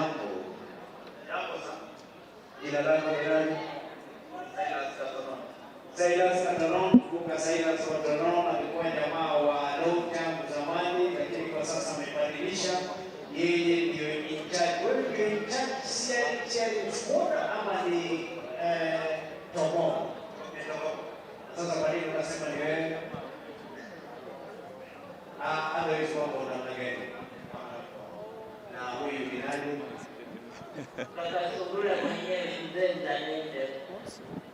Basi mabibi na mabwana, hawa ndio waniche. Kumbuka hawa vijana kwa wale ambao wafahamu, wengine wametoka idara ya taifa ya polisi na hali kadhalika magereza. Wako hapa bila shaka Victory looks like a given here for Beatrice Chepkoech as she comes to cross the line with just 2 laps to go here for her.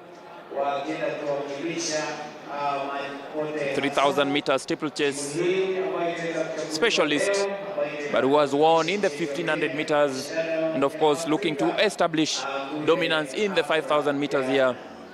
She's looking to grab the ticket to represent Kenya in this distance, and of course defend the title that Kenya won in 2019 via Lilian Kasait.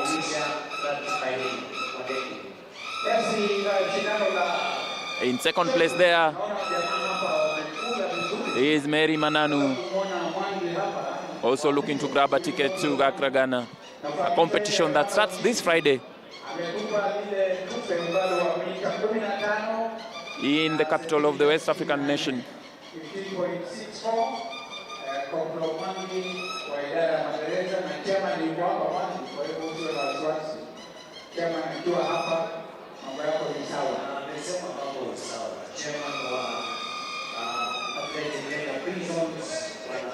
As she comes to take the bell, Beatrice Chepkoech,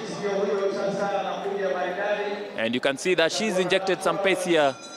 She wants to give it a stylish finish, Beatrice Chepkoech.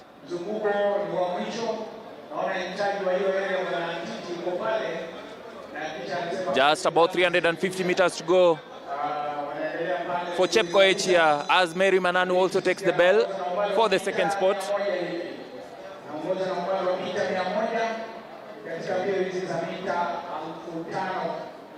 But it is all eyes here on Chepkoech as she goes towards the 200-meter mark.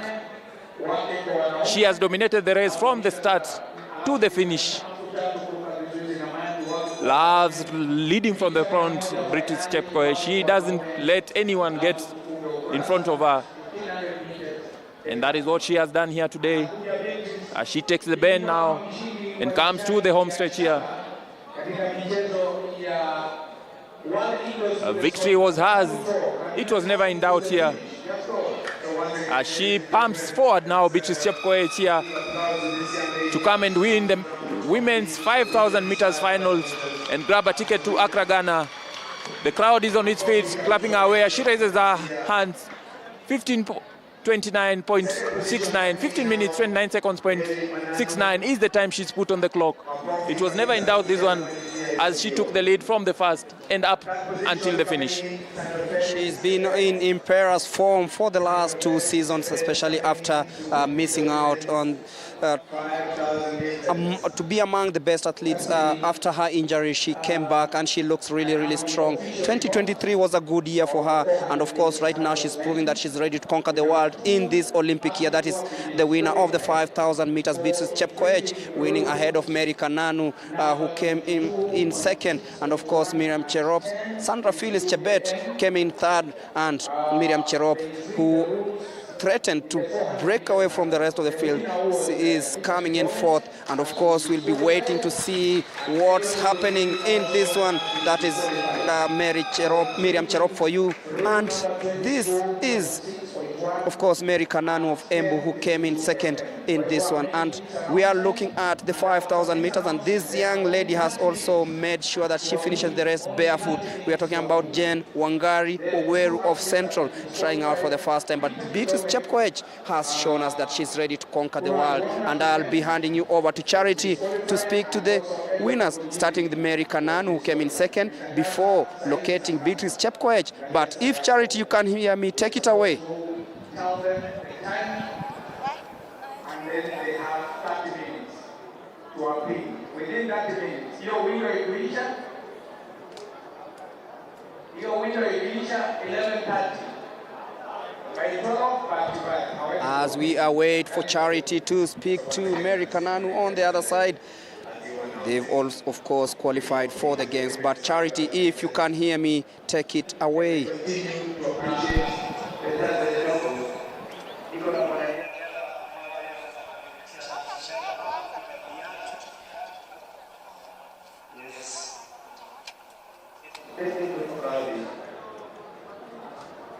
Basi kwa namna gani umekimbia au ukamaliza shindano bila viatu? Basi asante sana. Kwa hiyo mwanariadha wanapita Wandera kule juu, amejitolea, amesema anamrudisha huyu mwanadada viatu. Kwa hivyo naomba aende kule juu aweze kupata viatu kutoka kwa Peter Wandera. Sasa pale utakutana naye akiteremka chini. Wanapita pia ni mwanariadha apitea bila shaka.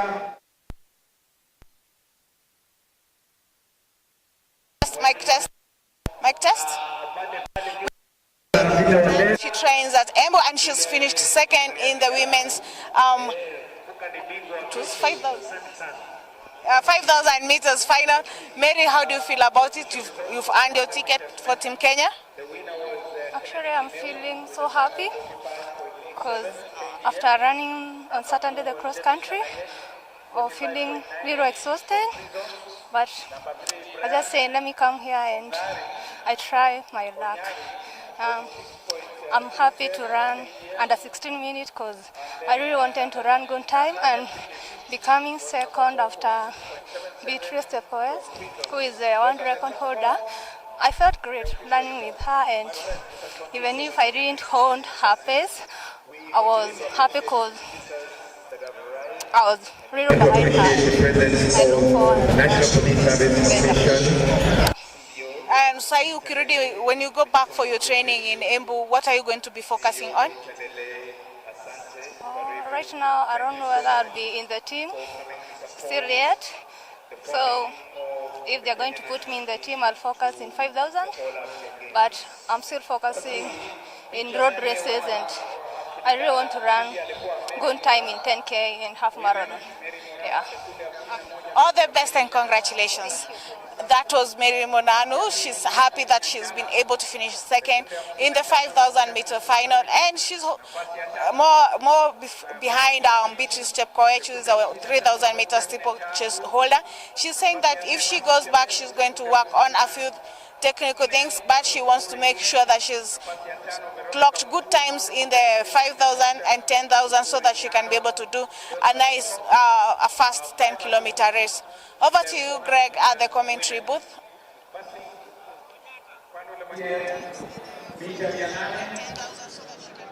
Thank you, Charity, there, having a conversation with Mary Manano, who trains in Embu.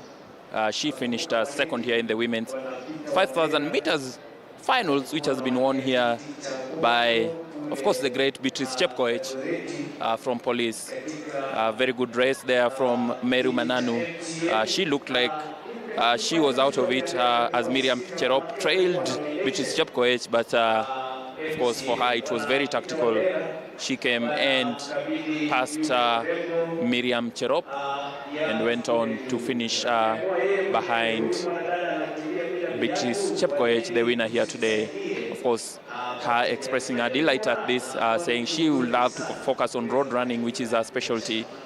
But she, of course, is looking very much forward to getting a ticket to travel to Ghana for the African Games Championships. And now we switch on to the women's 800 meters finals. Of course, a competition which has the face of Mary Mora all printed all across it, but she's not here today. You saw she just ran the 400 meters, which she won, so she'll be going there. But now there's an opportunity, a ticket here for one of 8 athletes who will be competing to grab the opportunity here, including Sarah Mora, of course, a very familiar name, the younger sister to Mary Mora. 800 meters women's finals. Of course, this competition, we've seen the likes of Mary Mora, Janet Jepkosgei. Remember, I think she's the one who put Kenya on the map as far as the 800 meters women's competition is concerned. Remember back in the days when she was competing against the Mozambican great Maria Mutola. And of course, we also had Unisum in this distance, and of course, Pamela Jelimo. But now it has been Mary Mora's specialty, but she already grabbed a chance in the 400 meters, so she'll not be here for the 800 meters. And I'm going to read for you. The athletes are running from lane 1 will be Lilian Odira from Prisons. Josephine Chelangat Kiplangat will be running from lane 2. Lane 3 is Naumglorious Chepchumba. What a beautiful name, Naumglorious Chepchumba. Will be running there for Police. And Josephine Agustino will be on lane 4. Sylvia Chemutai Chesebe from Prisons will be running from lane 5. Vivian Kiprotich KDF will be running in lane 6. And Sarah Morar running Fongong in lane 7. And in the outside lane will be Vivian Jebiwot Kosgai running for KDF. The women's 800 meters finals.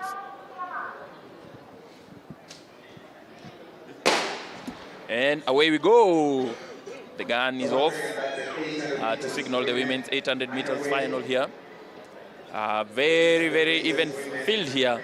A competition, of course, where these athletes will be looking to represent Kenya in Ghana at the African Games starting this Friday.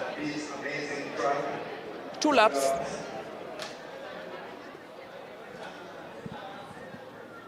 And you can see already the athletes are running in a file with the leader here being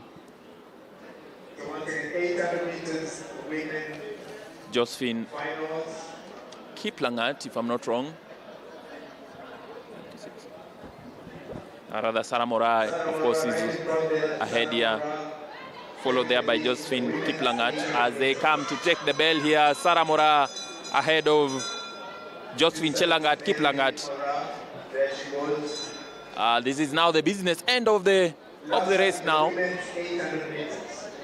Just 300 meters to go here.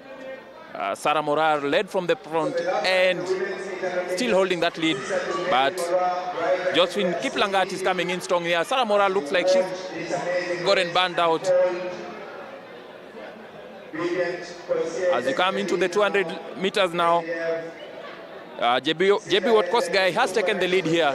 The athlete who started from lane 8, she's still ahead here with the pink bib, but here comes Vivian Kiprotich. Vivian Kiprotich takes the lead here from Jebi Kosgei as we come into the home stretch here. Who it is there? It is Vivian Kiprotich. She's pushing towards the line. In second place is Lilian Odira, but it's going to be Vivian Kosgei to win this, with Lilian Odira coming in second here. Victory here for Vivian Kosgei. Vivian Kiprotich rather. In 2 minutes, 2 seconds, 0.02. Sarah Mora, running here for Ngong, had the lead from the off, but faded out with the last 300 meters to go, and she never really recovered from that, Mulemi. Yes, she never recovered, of course, just breaking through the ranks in the recent past. That is Sarah Mora, the cousin to Mary Mora, by the way, so it makes it very, very interesting. She's just trying to come up and maybe emulate her elder sister, and of course we'll be waiting to see what's happening here. And that has been the 800 meters. Of course, we shift focus to the 800 meters main final, where we have 8 participants in this one. In lane number 1, we expect Elias Ngeny of Central Rift, qualified in a time of 1 minute 48.70 seconds. Of course, Koitalel Kidali, 1 minute 48.54, will be running in lane number 2. Alfred Ngeno keeping a teach of Prisons. Alfred Kipketer of Eldoret, Aaron Cheminginwa Kemei of Nairobi, Nicholas Kiplangat Kebene of KDF, a very, very, very brilliant 800 meters runner here, will be in lane number 6 before we see Wycliffe Kinyamal and Kelvin Kimutai Koech of Adidas, 147.86. That's the man on your picture. That is Kelvin Kimutai, and Kinyamal just behind him. Kinyamal, of course, representing police, ran a time of 1 minute 48.34 in the semi-finals. So we are ready for the 800 meters men final, a race that promises fireworks. Of course, no Emmanuel Wanyonyi for this one. He opted out of the African Games to focus for the Paris Olympics, and of course, maybe defend his Diamond League title. Remember, the Diamond League season starts next month in Doha, Qatar, just after the Kip Keino Classic that will be held in this very venue, the Nyayo National Stadium.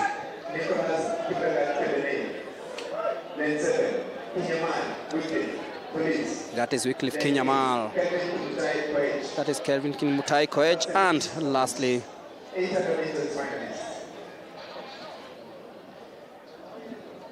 Alfred Kipketer. So that's the lineup for the 800 meters final 2 laps of this one, and off they go. Remember, David Risha still holds the world record over this one, but right now it is all about the ticket to the All Africa Games, and they team off towards the first 200 meters, and they'll be taking the inside lane in this 800 meters. Look at the pace, really, really fast. The sunny conditions here in Nairobi making it even sweeter, and of course they'll be sweating their way towards the last lap of this one, and you can see that is Kelvin Kimutai Koech in the lead. Wycliffe Kinyamal trying to stay afloat. Of course, that is Alfred Kipketer, the man who likes running from the front, and is just ahead of Aaron Kemei, and of course Kinyamal right now in third as they go to take the bell.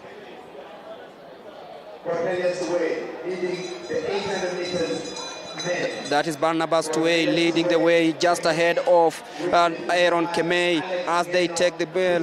Kinyamal in third place at the moment. Alfred Kipketer, Olympian, in A position. Alfred Kipketer. And heading towards the last 200 meters of this one. Aaron Kemei now in the lead, but watch out from the outside. He decided to try early, but then Kemei decided to stay afloat. That's Koitalel Kidali, tried steaming from the outside, but watch out for this young man, Kinyamal, coming from the inside lane, and is coming Alfred Ngeno, keeping a teach, as usual, steams over from the inside to win the 800 meters, 1 minute 44.07 seconds, just ahead of Kebene.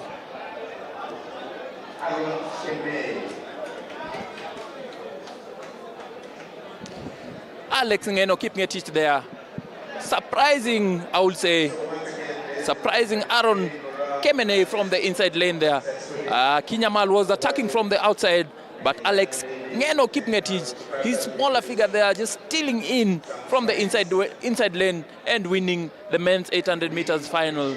It was really a tough one, especially with the 100 meters to go. You could not say who was going to win it, but of course, Alex Nyayo Kipngetich using all his running experience there to steal the win here and qualify for the African Games happening in Ghana, of course, alongside Aaron Kemei, with the likes of Wycliffe Kinyamal and Nicholas Kebene, waiting to see if they will also be in contention here. As we cross over now to Charity, who is going to have a conversation with the winner. Trials, Sara, preparations vipi? Nimeona Mora akijaribu kukushangilia sana. Preparations zetu zilikuwa tu sawa. I was aiming something good, but ni mpango ya Mungu sasa. Next, I know I will improve. Yeah. All the best and congratulations. We are also joined by our second place finisher. Kuja Kinyamal. Kwa majina unaitwa nani? Lilian Odira. Yeah. Preparations zimekuwa vipi? It's not been easy. Ni kungangana kwa mazoezi, and we were hoping for the best. Though time yenye coach alikuwa anataka haikuingiana, but we still aim higher. Yeah. Okay, thank you so much. We also joined by the two-time We also joined by the two-time Commonwealth champion Wycliffe Kinyamal. Kinyamal, race imekuwa vipi? Nimeona imekuwa tight hapo karibu na the last 300 meters. Race imekuwa poa. Nashukuru Mungu kwa sababu Mungu ameniwezesha kaza kukimbia hivyo. Nashukuru Mungu. Sasa tukirudi kwa kambi, perhaps ni nini unaona unahitaji kuimprove kidogo? Sasa ni the speed, because since nianze bado sijapiga speed ile yenye iko high, but nashukuru Mungu. Yeah. All the best and congratulations. That was Wycliffe Kinyamal, who finished second in the 800 meters. We also joined by number 1, Aaron Kimei. Aaron, race imekuwa vipi? Nimeona umekuja mbio, Kinyamal alikuwa nyuma yako. Ulikuwa unaona atakuja kupite? Hapana.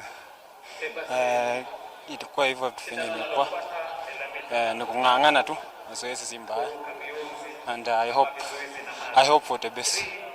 Yes. So kwa mazoezi unaona ni nini haswa utaenda kuimprove ndio uweze kuleta medal? Ni vitu chache tu, yani kitu kama reactions hizo tu. And then mambo yote itakuwa sawa. Yes. All the best and congratulations. That was Aaron and Kinyamal, who finished first and second in the 800 meters final. They are hoping that they will be able to make for the Team Kenya, and they are looking forward to fast times and medaling and being on the podium at the African Games. Over to you, Greg, as we wait for the World 3000 steeplechase world record holder Beatrice Chepkoech in a short while. Very short and sweet. Very short and sweet interviews there from Charity as a fan comes into the picture. Of course, ready, willing to grab some headlines as well. Of course, that's not a fan, that's Coach Mwangi. Coach Mwangi showing that, you can never have enough of publicity. Him, of course, just wanting his face to be shown there. And, of course, Charity having conversations there with Lilian Odira, who competed in the 800 meters women's finals, and of course also with Jane Wangari Waweru, who finished the women's 5,000 meters finals barefoot and was given a shoe here by a fan. So very good story here. And of course also having a conversation there with Aaron Kemei, who finished second in the 800 meters men's finals, and Wycliffe Kinyamal, who was placed third, of course, in a race that was won by Alex Nyayo Kipngetich from Prisons. And on to the women's 3,000 meters steeplechase final. A competition, of course, where Beatrice Chepkoech is the GOAT, but she's not racing here. She has decided to go for the women's 5,000 meters title, and she qualified, of course, winning her race very easily. As the athletes for the women's 3,000 meters steeplechase gather for this, and I'm going. We have just 5 athletes really who will be starting this. That includes Caroline Jepkorir, who will be in the women's 3,000 meters steeplechase. Of course, is the lady I fancy to win. Who do you think is going to win it? Talk to us. Drop your comments, of course, on Facebook with this being aired to you also live on YouTube. But share with us your thoughts. What do you think of the competition so far? Who has impressed you the most so far, and who has, of course, not lived up to your expectations? And of course, you are also following this competition live from the Nyayo National Stadium. You can tell us if you feel that the athletes who have gained their ticket to Accra, you feel they will be able to bring the medal home. Of course, Kenya will be among the favorites to win the athletics medals in Accra. But yeah, do talk to us, share your feelings, share your thoughts with us, and we'll be sampling that as we continue bringing you live coverage of the African Games trials happening here at the Nyayo National Stadium in Nairobi. The city under the sun.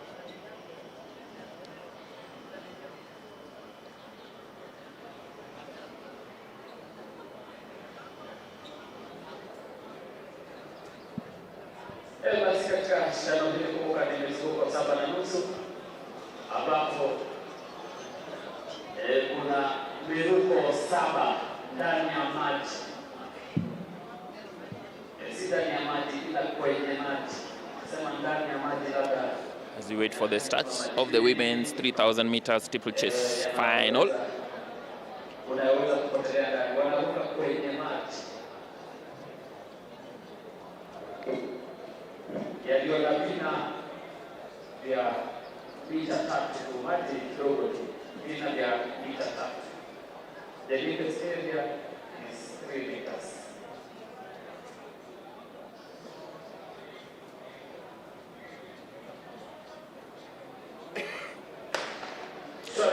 And away we go. The gun is off. And so is the women's 3,000 meters steeplechase final.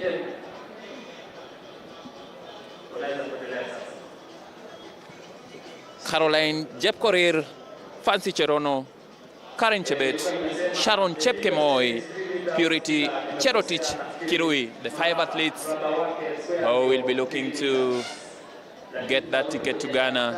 As you see, Karen Chebet there taking an early lead, of course.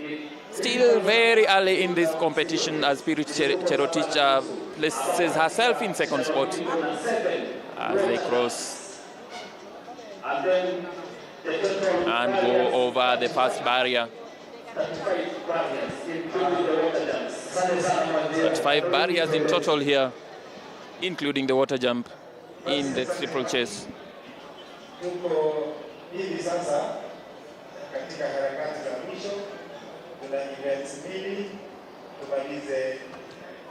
Just 2 more events to wrap up the day for today. Of course, we have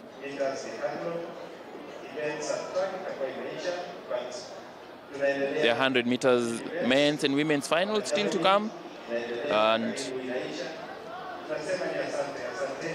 of course also the 1500 meters decathlon will also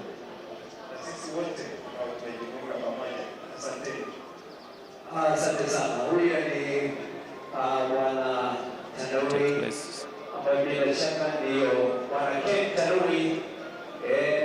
Zamani alikuwa mheshimiwa, sio kama sasa bado na hiyo ama hayo madaraka, lakini bila shaka hii ndio beat manager. Anasema mambo yako sawa. Of course, the world record for this distance is held by Beatrice Chepkoech,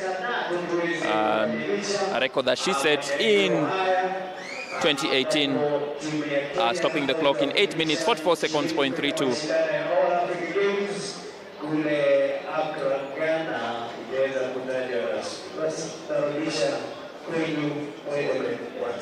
Of course, a competition that is one of the key events in the Olympic Games as well as the World Championships, with the obstacles here for the women being 76.2 centimeters. And of course, that is adjusted up for the men's competition, which is lifted up to 91.4 centimeters. And of course, as they take the water jump, they are one of the most difficult, yet picture perfect moments the water jump always is.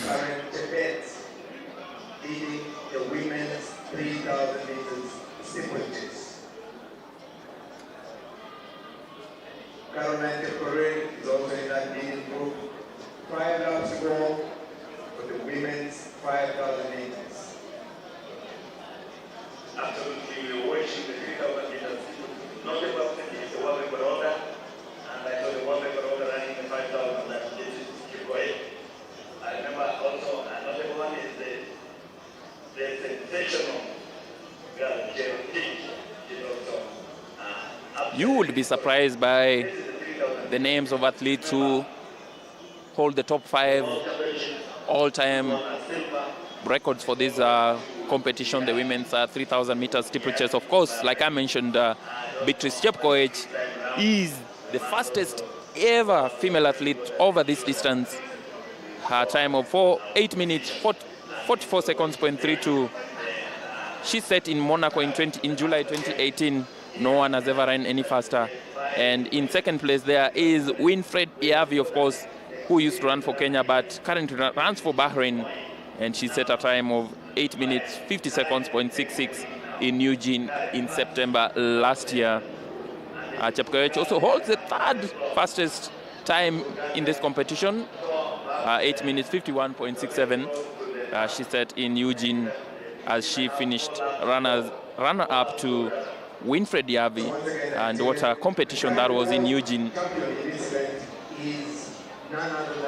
And then the fourth is by Ruth Jebet, who also runs for Bahrain, and Nora Jeruto, who runs for Kazakhstan. So you could say that the first 7 fastest times in the world are held by Kenyans in one way or the other. Of course, Beatrice Chepkoech being the only one there, with Nora Jeruto, Ruth Jebet, Winfred Yavi, and Ruth Jebet running for Bahrain, and Nora Jeruto running for Kazakhstan. Of course, these are athletes who are former Kenyans, or still are Kenyans. Of course, there is the issue of double citizenship.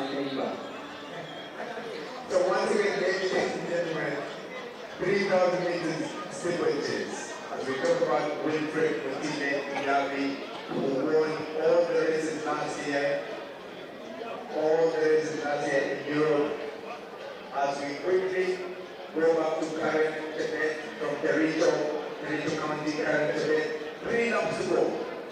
Just 3 laps to go in the women's 3,000 meters steeplechase as Karen Tibet crosses the line ahead here. She has opened like about 50 meters distance between her and the other athletes who are challenging for the title here today. Karen Chebet there in your picture with the famous Kenyan vest. Let's appreciate them as we slowly wind up the day. 3,000 meters. Yes, and Paul, if you can allow me, labda niwafahamishe tu watazamaji kwamba katika steeplechase kimo ukikwenda height ya baga huwa ni 76 Chebet they are going for the famous water jump. Let's see how she goes over it. Nice and easy. And you can see that's where the journalists, the photojournalists, that's where they go for their photos. You can see the water jump, like as I said, is very picturesque. That's why you want to get your best photos that you'll, of course, get on your sports pages and sports blogs and websites across the country and, of course, across the world as well. These are competition, of course, that is not just being watched in Kenya, but across the world. And we are bringing it to you live from the Nyayo National Stadium on our Facebook and YouTube pages. Remember, the week of qualification for the African Games was closed on 20th of February 2024. And now, I'm sure they must have qualified earlier than that. That's what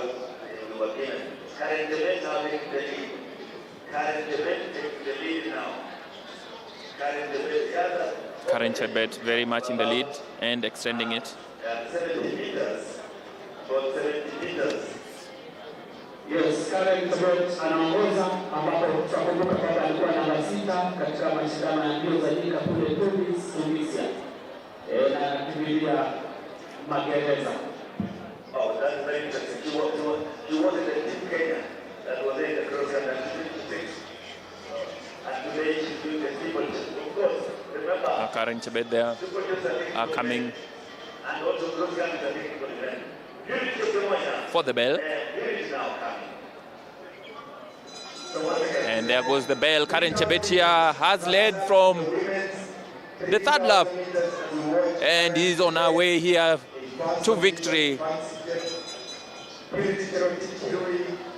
As Purity Cherotich Kirui also takes the bell here, running for police. And Fancy Chorono there in third. Who is it going to be for the second spot there? Is it Purity Cherotich Kirui who is in second, or Fancy Chorono in third? But there is no challenging here. Karen Chebet from Kericho. She comes to the 200-meter mark and goes for the final water jump. And then she will be on her way home to claim the title here, to become the champion here today, and of course grab a chance to go to Ghana. Into the home stretch, just one more barrier to go here for Karen Chebet. Just one more barrier here, and the fans are up on their feet. They are clapping for her. Very nice and controlled race as Purity Kirui and Sharon Chep and Fancy Chebet also clear the last barrier, and it is victory for Karen Chebet here. She wins the women's 3,000 meters steeplechase and gets a chance to go represent Kenya at the African Games that's happening in Ghana. And Purity Kirui just about holds Fancy Cherono to claim second there. So these three athletes, Karen Chebet, Purity Cherotich Kirui, and Fancy Cherono, showing their dominance, showing their experience here as they win, as they take the podium and get a chance to represent Kenya at the African Games. And of course, we will be crossing over to the trackside to talk to Charity, or rather to have Charity talk to the athletes who have gained their tickets to Ghana.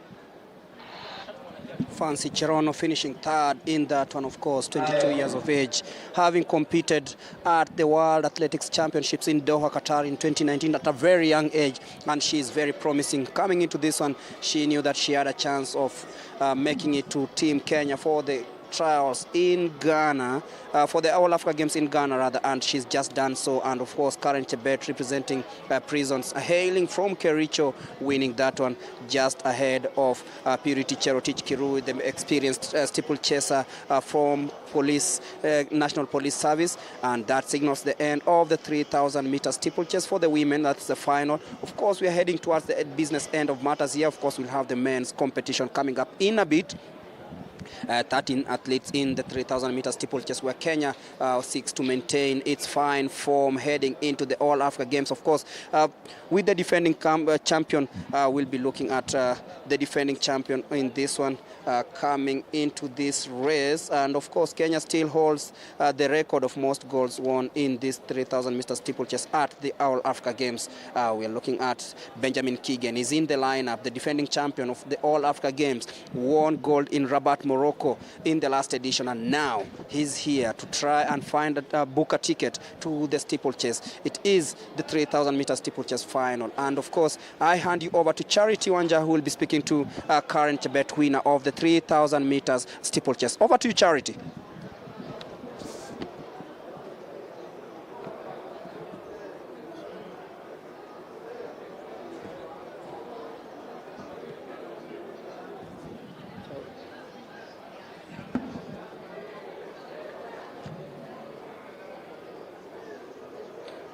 By the winner of the 3,000 meter steeplechase, Karen Chebet. Karen, imekuwa vipi? Nimeona you've been front running all along. Ulikuwa ushasoma kiwanja vile iko? Okay, kwa majina naitwa Karen Tebet. Kwanza nashukuru Mungu kwa hii siku ya leo nimeweza kuibuka mshindi. Na race ya leo imekuwa mzuri. Okay, kitu yenye nilifanya nipige mbele, nilikuwa nimesema acha nipige nione kama mwili itasonga, na nilipiga hivyo nikasema eri niende tu one way, mwenye atakuja tupush na yeye. Pia nashukuru wenzangu pia ambao tumeweza kucompete pamoja kwa sababu tumeweza kusaidiana. Yeah. Okay, all the best and thank you. That was Karen Kibet. She's just won the 3,000 meter steeplechase. We're now in for the men 3,000 meter steeplechase. We are looking forward to seeing who is going to be among the top two. Over to you, Greg, at the commentary booth.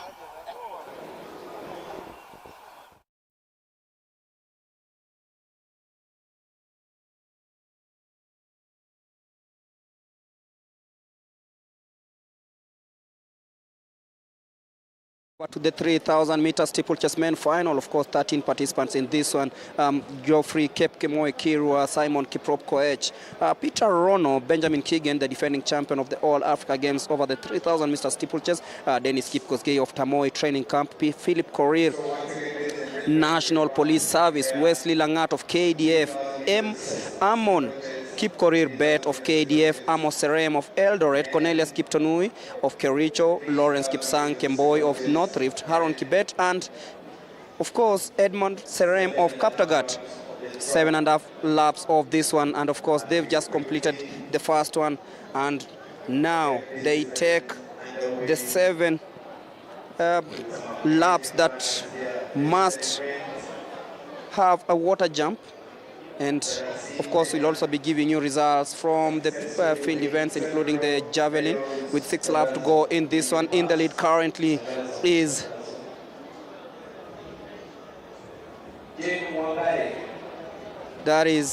Benjamin Keegan and Edmund Serem currently in the lead. Benjamin Keegan, of course, seeking to participate in his second All Africa Game Championship as they take the barrier.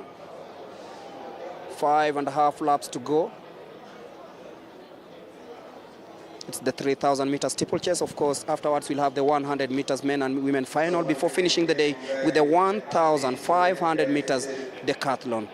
So if you're joining us, this is the 3,000 meter steeplechase live from the Nyayo National Stadium on day 2 of the athletics trial for the All African Games as they take the jump. The second time they're doing so in this race. That is Edmund Serem, still in the lead. There is Lawrence Kipsang Kemboy also in the picture. Simon Kiprop Koech now in third. That is Amos Serem currently in third place. Now chasing Edmund Serem, 2 Serems in the lead. Haron Kibet Chepkwony.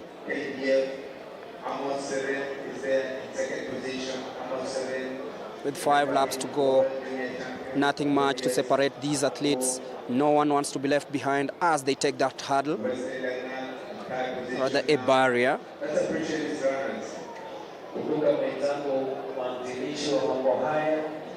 And you look at the way they are running, it seems that they have almost the same quality, but it will be well defined, I think, towards the end of the 3rd lap of this race.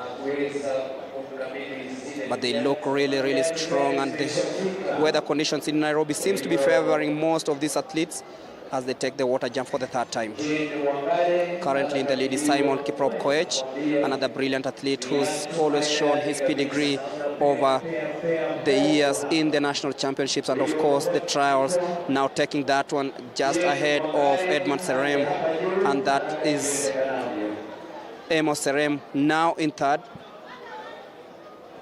But Simon Kiprop Koech of KDF leading the way. 3,000 meters, steeplechase, followed closely by Amos Serem in 3rd position.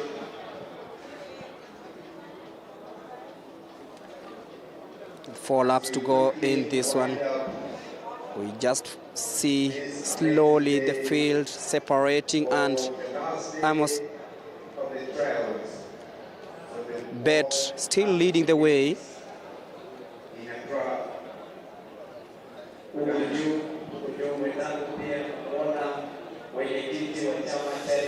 That is Amos Kipkorir still leading the way.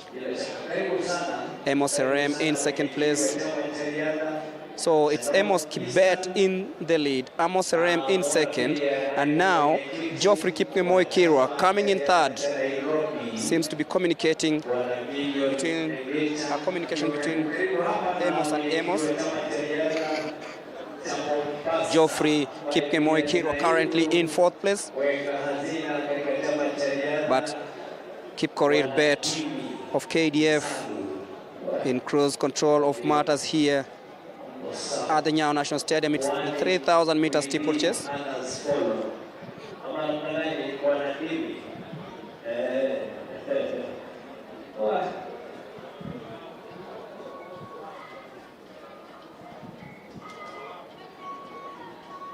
With 3 laps to go in this 3,000 meter steeplechase. If you're joining us, remember we are live from the Nyayo National Stadium, bringing you every bit of action here live.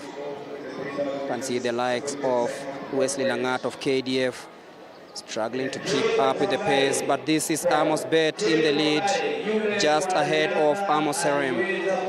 Now it's the battle of Amos, and someone has tripped. That is Amos Kipkorir Bet has tripped a little bit and seems to have hurt himself, but gathered himself. But there's one on the ground still.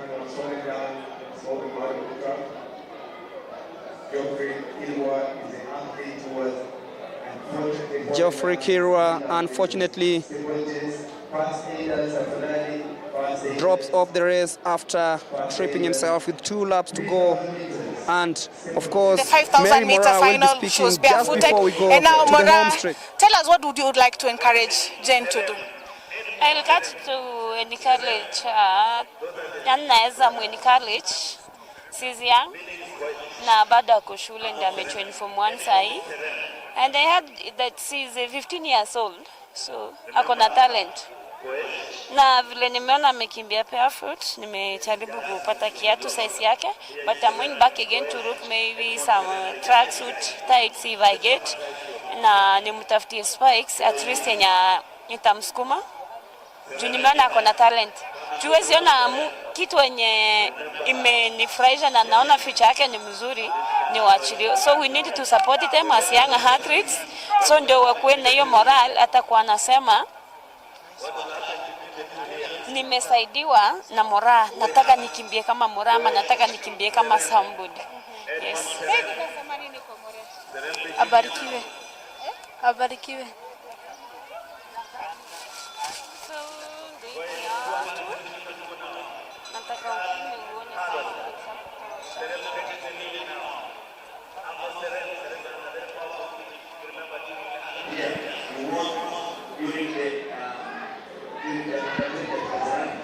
as they take the last bend. There it is, Amos Serem in the lead, currently just ahead of Amos Koech, and that's something that we had talked about, and it is Serem winning just ahead of Simon Koech. This has been one very nice race, and Serem, of course, winning in a time of 8 minutes, 22.73 seconds. Athletes from the same camp finishing in 1 and 2 and getting an embrace from the man, Edmund Serem, who came in 3rd place. So that signals the end of the 3,000 meter steeplechase, and of course, we'll be looking forward to the sprints, the 100 meters men and women finals. Yeah, very good race there from Amos Serem to win the men's 3,000 meter steeplechase. Of course, in a field that had Benjamin Keegan, who was running for KDF and was the defending champion here today. Of course, Amos Serem saying that, no, today this is my chance, and him, of course, seizing the chance and getting the opportunity to represent Kenya at the African Games that's starting this Friday in Ghana. So a very good race there from the athletes in the 3,000 men's steeplechase. Of course, we saw a few accidents here and there.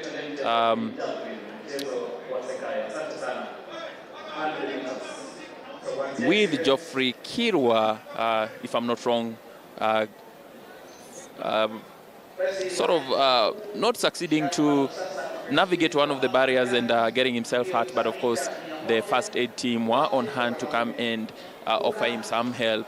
But victory here is for Amos Serem, and of course, we will be having a conversation with him at some point with Charity, and I can see Charity has already Amos Serem ready to have a chat with her.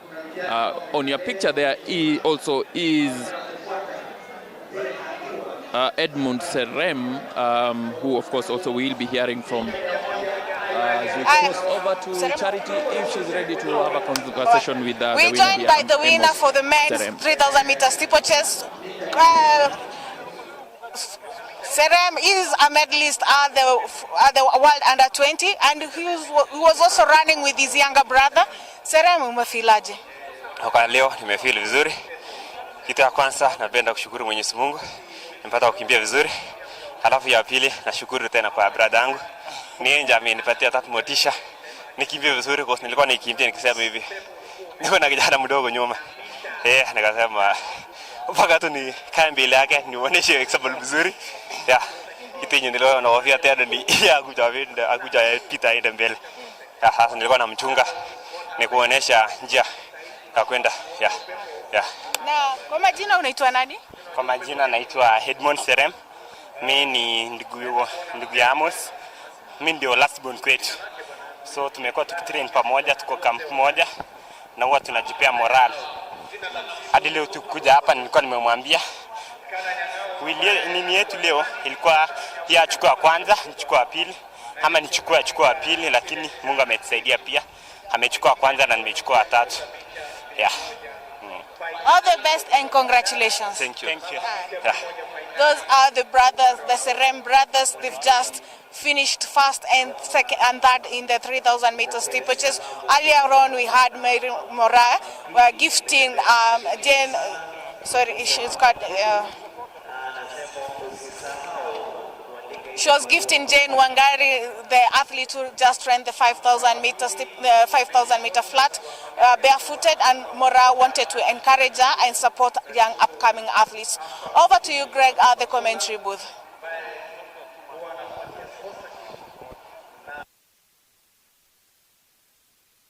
The Amos Serem, of course, very, very happy to grab a ticket to go to Accra for the African Games, winning the men's 3,000 meters steeplechase, and of course, ensuring that he gets his ticket there.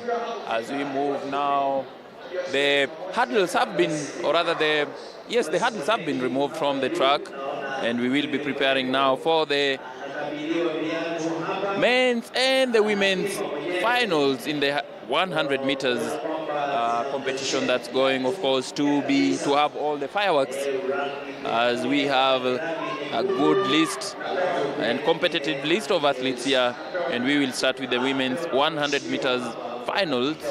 On lane 1 will be Delisha Atiang, Doreen Waka, the favorite here on lane 2, or rather among the favorites here, Susan Nyambura from Central lane 3, Eunice Kadogo Murandafu, National Police Service, lane 4, Esther Mbagari Okanga, running for Nairobi in lane 5, and Monica Safania running for Nairobi as well in lane 6. And the third athlete running for Nairobi here, Joy Akinyi Ochieng, who will be running from lane 7 and running for Rongai Athletics Club. On the last lane, or rather the 8th lane, will be Edna Ogendi. That is the list of women who will be running in the finals, in the 100 meters finals here at the Nyayo National Stadium. The second last event on the track here. After this, of course, we'll have the men's 100 meters finals, of course, where we'll be seeing the likes of Meshak Babu, the likes of Hesben Ochieng, and the two Stephen Onyango and Stephen Otieno, who, of course, gave us some good competition on the heats last evening.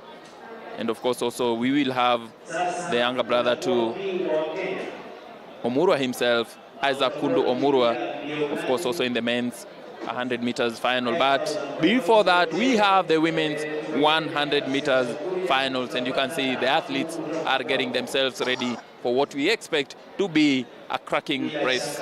Of course, a cracking race is expected in the 100 meters women final. Of course, the lineup of Delisha Atiang, Doreen Waka, Susan Nyambura, Eunice Kadogo, Murandafu, Esther Mbagari Okanga, Monica Safania, Joy Akinya, and Edna Ogen.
And we are headed towards the business end of matters here. The 100 meters women final will begin in a bit. Of course, 8 athletes in this one. In lane number 1 will be Delisha Atiang of KDF, Doreen Waka of Prisons in lane number 2, Susan Nyambura in lane number 3, Eunice Kadogo in lane number 4. The former national champion won beautifully her semi-final hit yesterday. And then we'll have Esther Mbagari Okanga. Watch out for her in lane number 5, and in lane number 6 will be Monica Safania from Police, and then Joy Akinyo of Nairobi in lane number 7, and Edna Ogendi in lane number 8.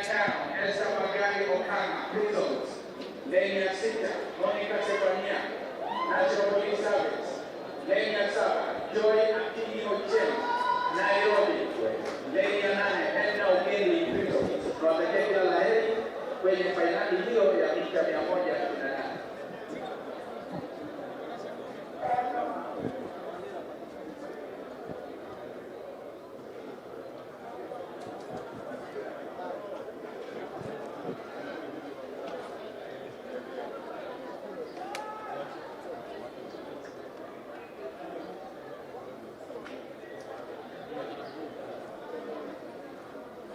Bendera nyekundu ametukalia kutoka kwa judges.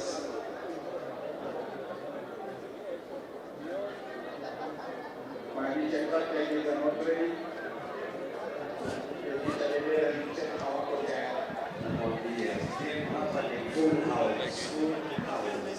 Mwangi ujitayarishe katika mchezo wa wanaume. Bila shaka mtakuwa mnaweza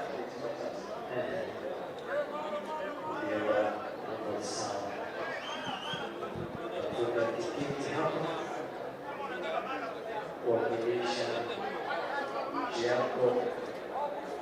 Haya, bendera nyeupe sasa, twende.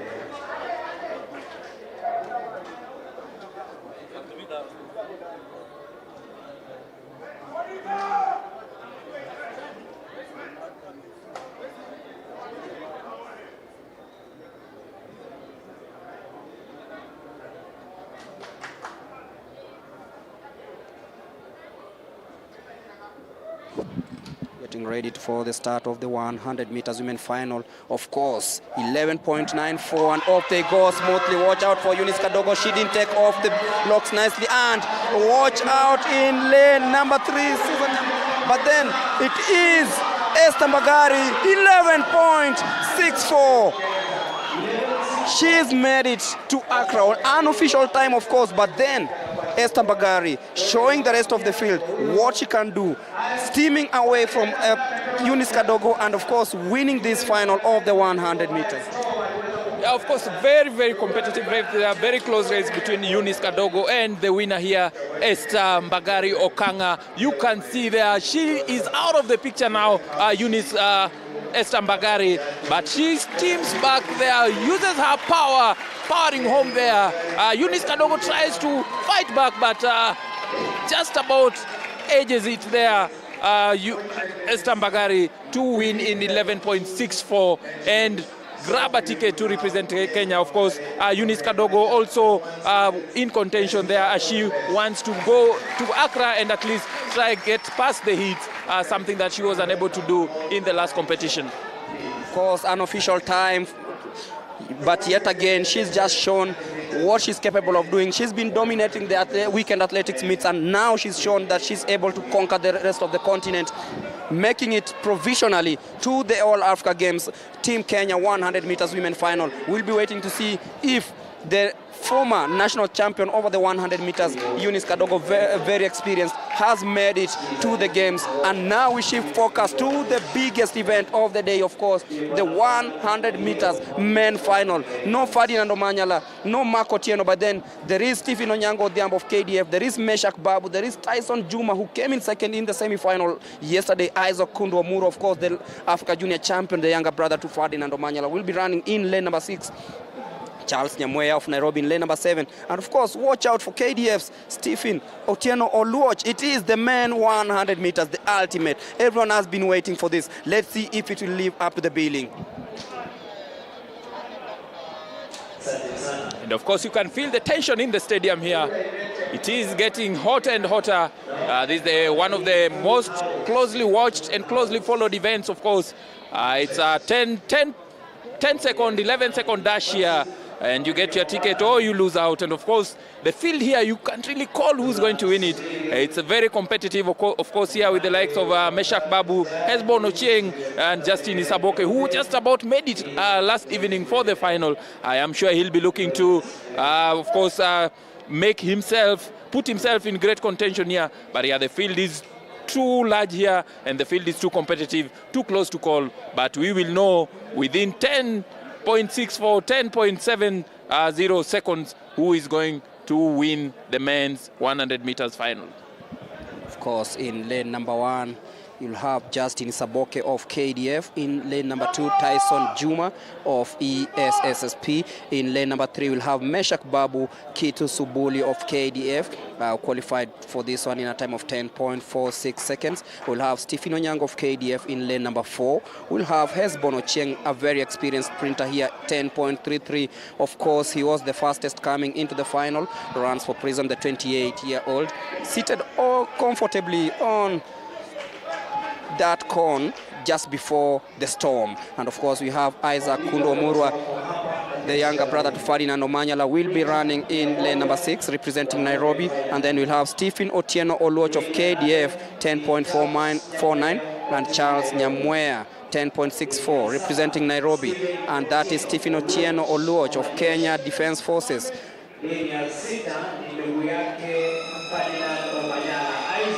And that is Isaac Omurwa, won his semi-final heat. That's Hesbon Ochieng, the fastest man coming into this final, the experienced runner from Prisons. And that is Stephen Onyango Odhiambo of KDF. And that man, Meshak Babu, another experienced runner. And then we'll have Tyson Juma Omondi of ESSP. And that is Justin Isaboke Mokoy, another upcoming athlete who's doing very well in the sprints. And let's see who breaks the ice. It is the time to chase 10.44 seconds, the minimum, or rather the standard set time to qualify for the All-Africa Games in the 100 meters. So let's see who breaks the ice here, who makes it through. Tension all over, but then this is the 100 meters men final.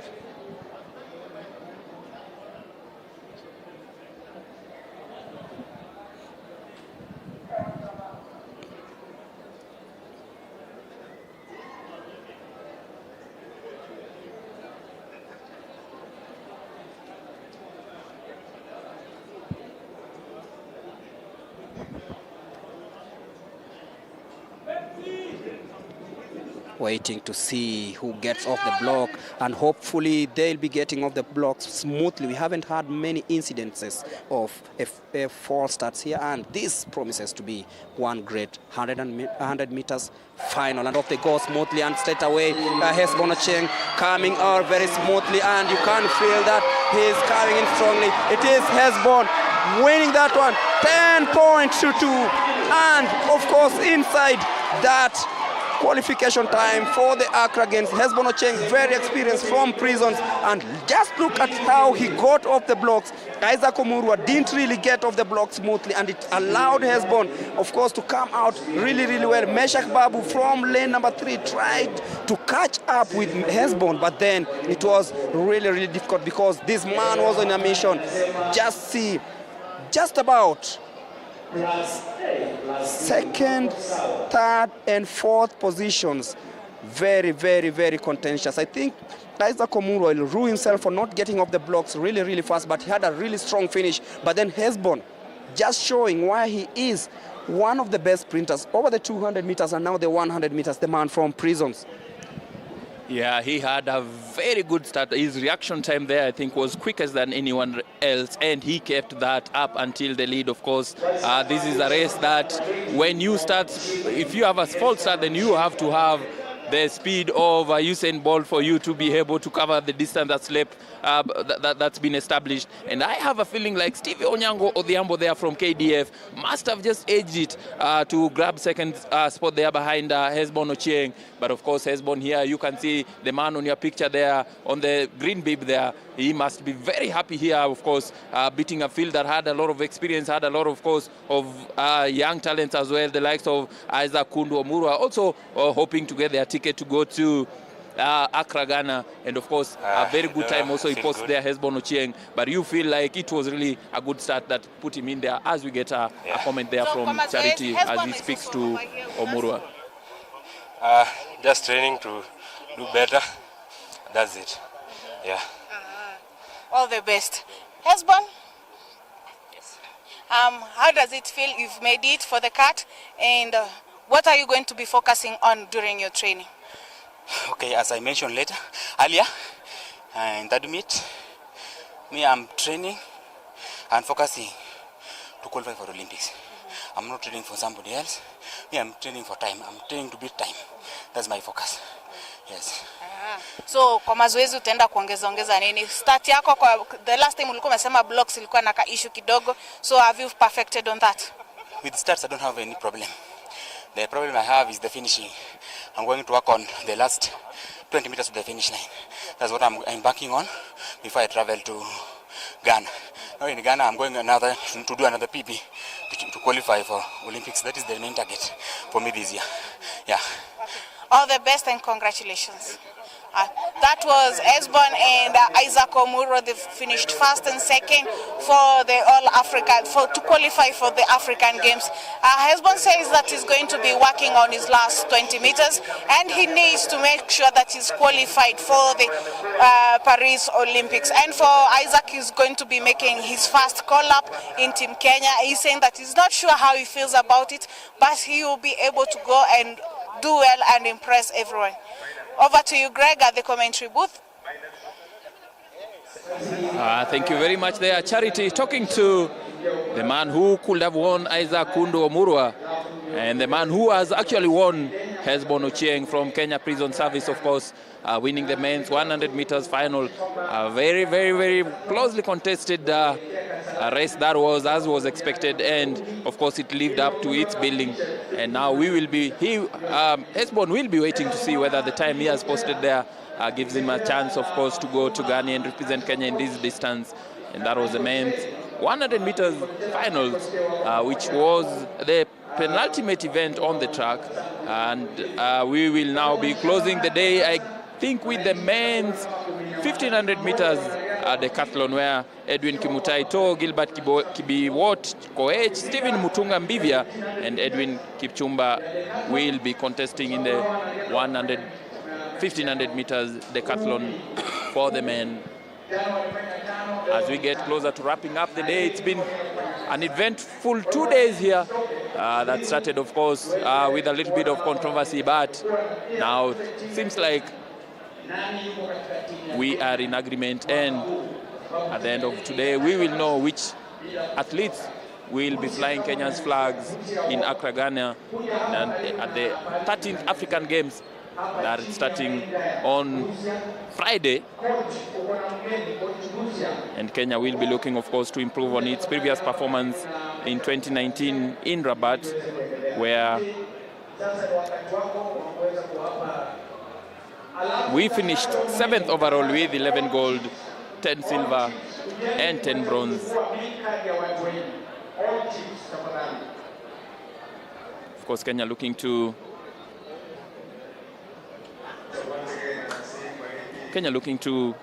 improve on the 2011 medal haul that we got in Maputo, where we got 14 gold, 14 silver, and 22 bronze, getting 50 medals in total. That was one of Kenya's finest performances at the African Games, and they'll be looking, of course, to improve on that, and especially improve on the medal haul that the country got in Morocco in 2019. Ladies and gentlemen, for everybody who has put in work to make sure that our event has taken off and is almost complete, we thank you. Our officials, and we wait for the decathlon, 1,500 meters decathlon. Yes. Kumbuka kabla zetu bado hatujafikia kilele, ila tunakaribia kilele. Ambapo tunasubiria shindano la mita 1,500. Ambapo litakuwa ni shindano lenye kusisimua mno. Baada ya hapo tutaweza kutarajiwa kikosi kitakachowakilisha Jamhuri yetu ya Kenya katika mashindano ya Afrika kule Accra, Ghana. Hivi basi usibanduke, bado kipindi hicho ama badani hicho ambapo bila shaka itakuwa ndio muhimu kabisa. Asante sana kwa kuto. We must mention athletes who have done duty for this country. Some because 800 meters. We must mention all of them. Daily Contela, Douglas Wakiburi, CU, Douglas, Barnabas Correa, himself, Chairman of the Nairobi. We want to mention all of them. John Boogie, we can see you, John Boogie, former world cross-country champion, Mark Mutai, 400 meters. We want to appreciate the work that you did to make sure that our flag flies high. We appreciate all of them. Thank you to Nyayo. Steve, the man holding 110 meters high. We appreciate you. Thank you.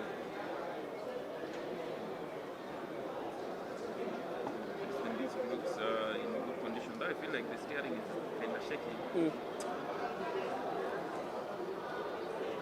But I don't like going to the mechanic. Well, that's exactly. Yeah, but I'm decent. I have only 2,000.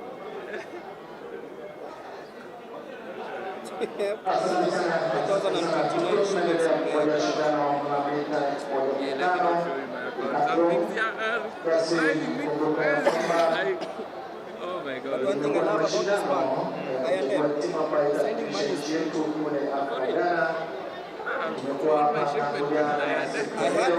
I had how much? I had 2029. I've sent 2,000.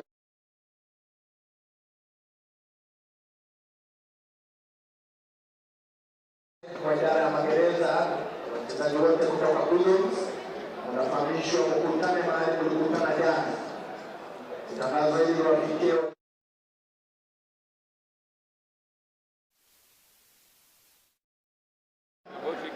unafahamishwa na coach Mwaniki.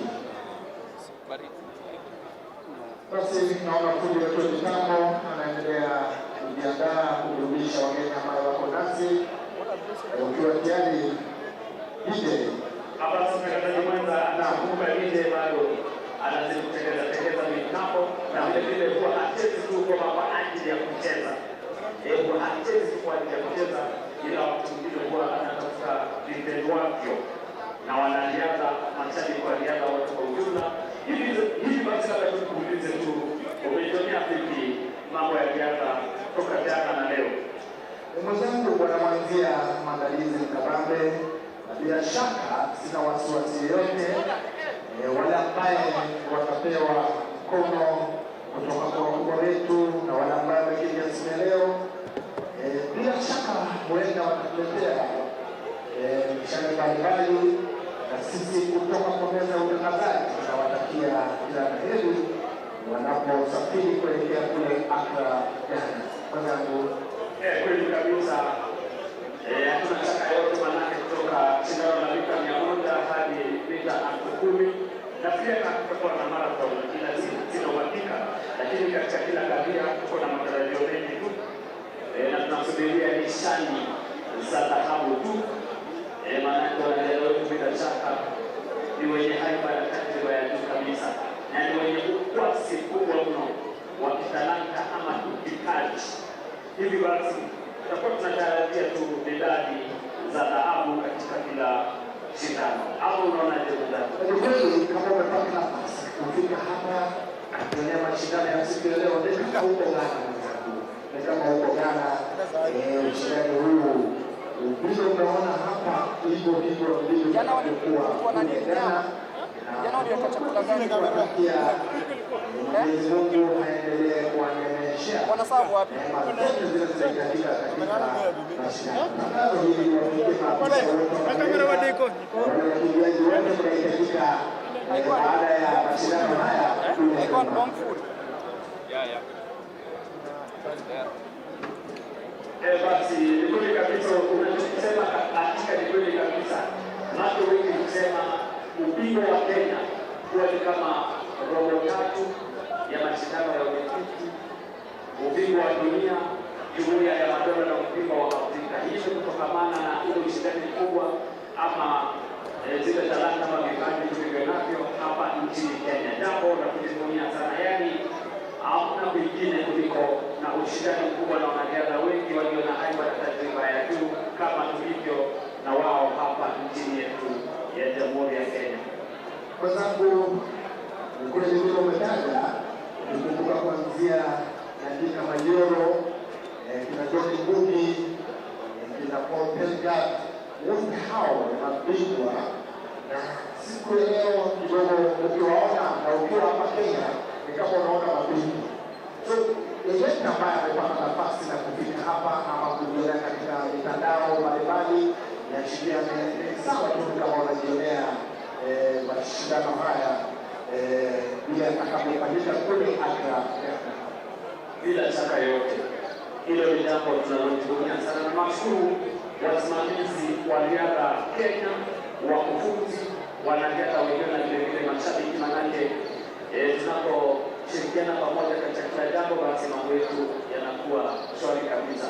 Na nakiunga kaponako katika kuwatakia kila la heri na hata la ziada watakapoenda kule Accra, Ghana, katika kuhakikisha hadhi ya Kenya inazidi kubakia pale pale, manake pale nishani zikiwa za dhahabu ndizo tunaziwinda. Matarajio ya wimbo wetu wa taifa kuzidi kuchezwa kila mara tu baada ya kila shindano. Bila shaka wimbo wetu wa taifa utachezwa kule Ghana, na tunashukuru wachezaji wetu. Basi nafasi ningependa kuwatakia wote ambayo waliweza kupata nafasi na kufika mahali hapa.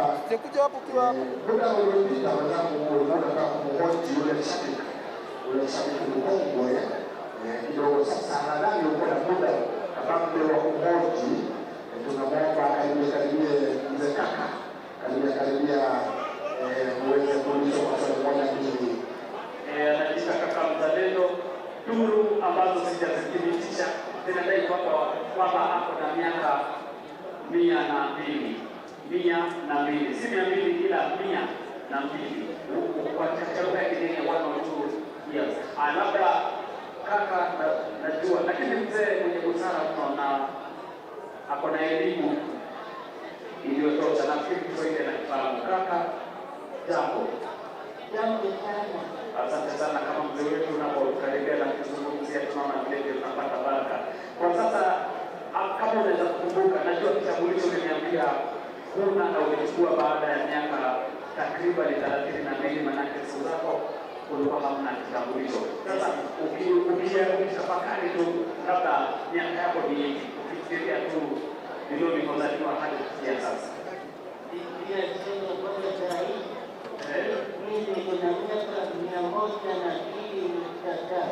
Asante sana. Na umekuwa ukidalili manake naona uko na neno yote. Na vijana wasiweza kufika miaka 35 unapata wamenoa neno kwa sababu nini? Umekuwa ukidalili. Bado tuko live. Ongea. Juu kulala hiyo.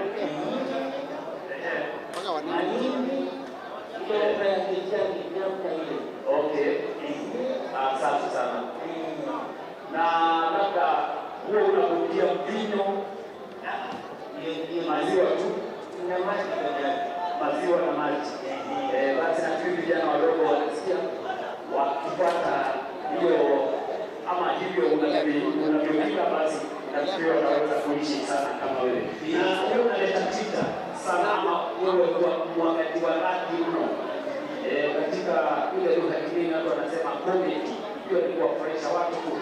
Hivi linapozaliwa ama umejifunza baadaye?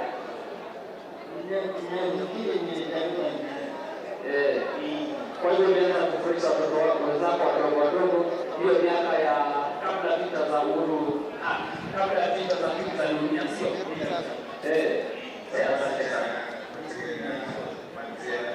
Of course, this all coming live to you from the Nyayo National Stadium. It has been the African Games trials happening here in Nairobi, the capital of Kenya, where we've been having the national trials for the 13th edition of the African Games. That's happening in Ghana starting this Friday. 3 cities will be hosting this year's competition. The city of Accra, of course, the capital of Ghana, the city of Kumasi, and at the Cape Coast. Ghana welcoming 53 nations from across the continent with a total of 23 sports games happening. And those will include aquatics, boxing. There'll be rugby sevens, of course. Remember, Kenya is a global household name as far as the sevens game is concerned. Of course, we'll also have volleyball, and we will have volleyball, both beach volleyball, and there'll be weightlifting, wrestling as well. Of course, there'll be football, handball, demonstration sports, including esports and mixed martial arts. So the African Games Committee have been expanding the number of games that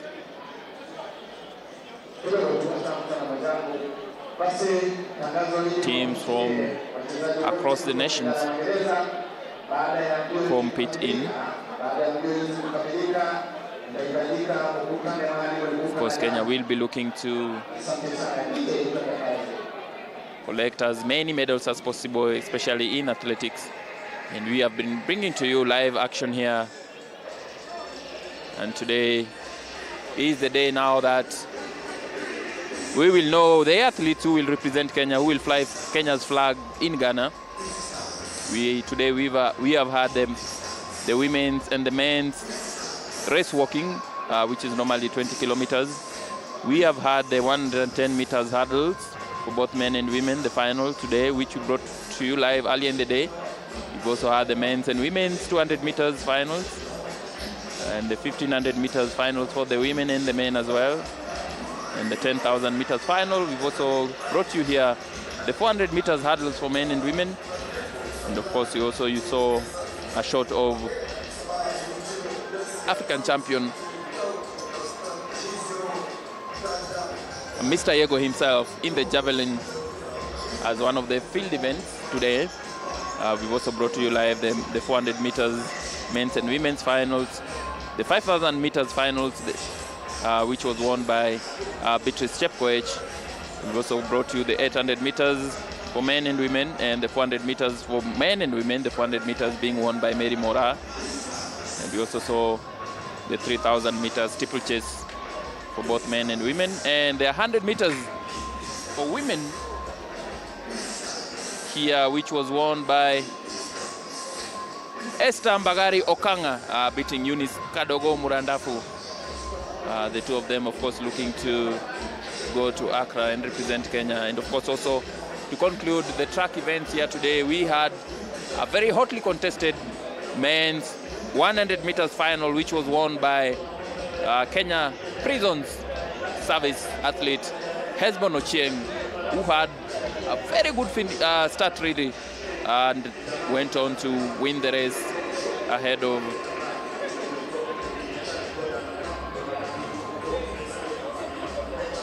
Steve Onyango Odhiambo. And of course also we had Isaac Kundo Omurwa competing there. So it's been a very eventful 2 days here at the Nyayo National Stadium, and the shots coming on your screen there, of course, is just some of the fans who are able to make it here today and were here yesterday as well. And we are also happy that we were able to bring live the action to those of you who were unable to come here. And of course, we got a lot of viewers, not just from the country, but from across the world. So thank you for joining us. Of course, what we are waiting for now is the official naming of the athletes who will represent Kenya in Accra.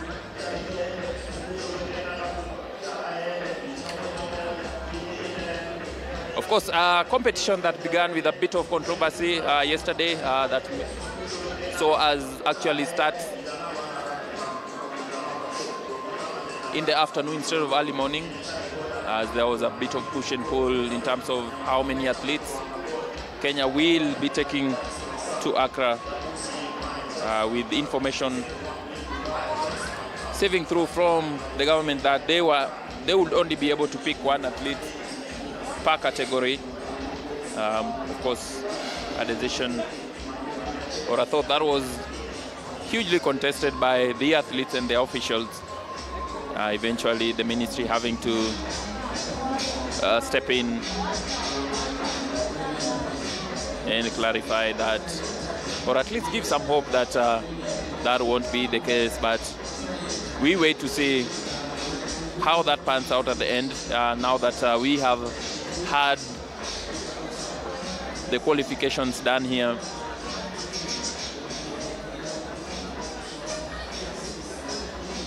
Kenya sent a contingent of 364 athletes to Brazzaville in 2015 when the games were being held in Congo, of course. That was one of the biggest field that Kenya has ever presented at the African Games. And of course that was reduced to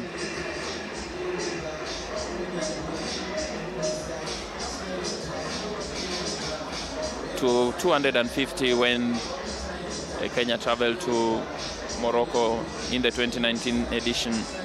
Looks like it's going to be even a thin field here this time round, of course, given the controversies that are surrounding or that have been surrounding the trial so far.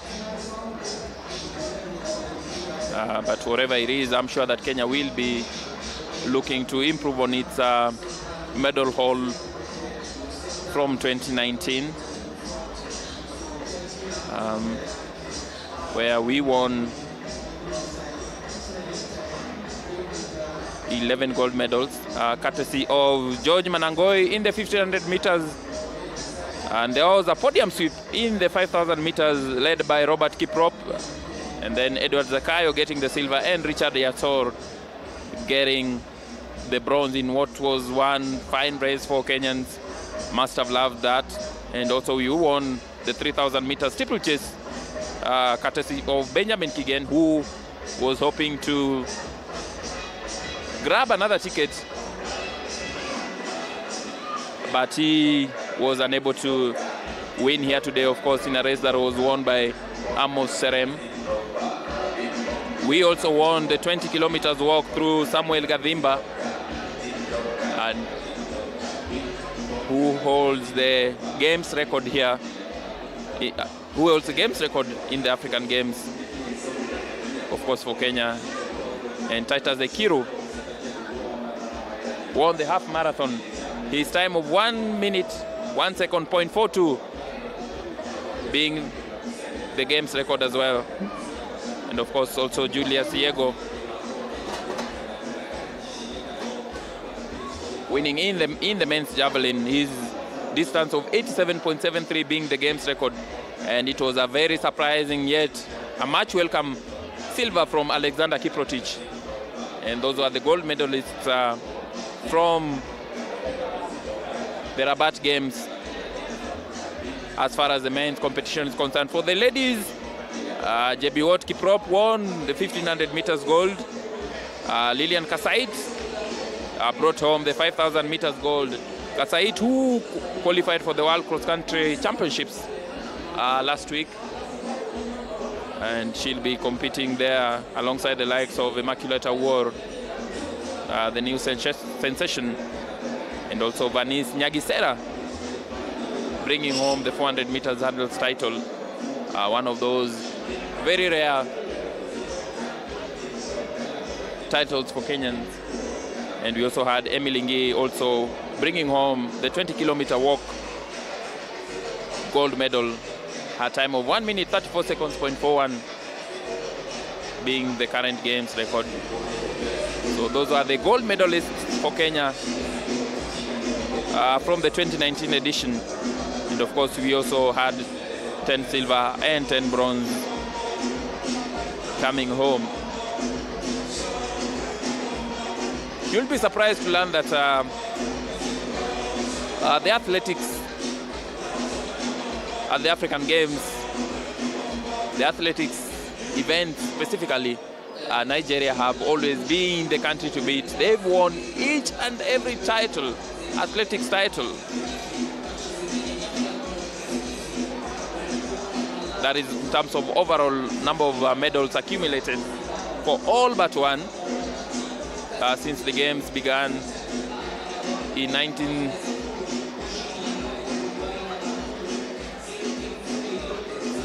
since the games began, that was back in 1965 in Brazzaville, an event that was opened by Alphonse Masemba. Nigeria have gone on to win all but one.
redio na ngojea Chijo anitumie.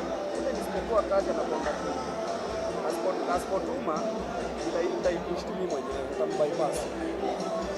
Walapo Onyata alisema atashughulikia so I think atashughulikia sisi. Alisema pia atafanya radio. Alafu tuke radio pia. Hiyo alisema fanya. Alafu amenitumia tu story.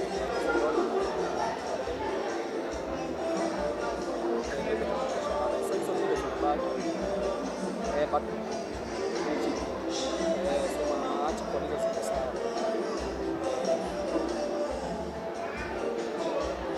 Hiyo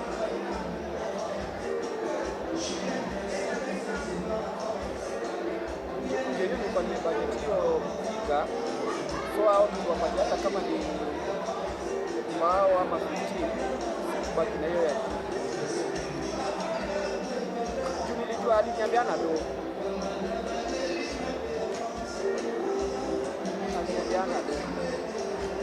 aliniambia mapema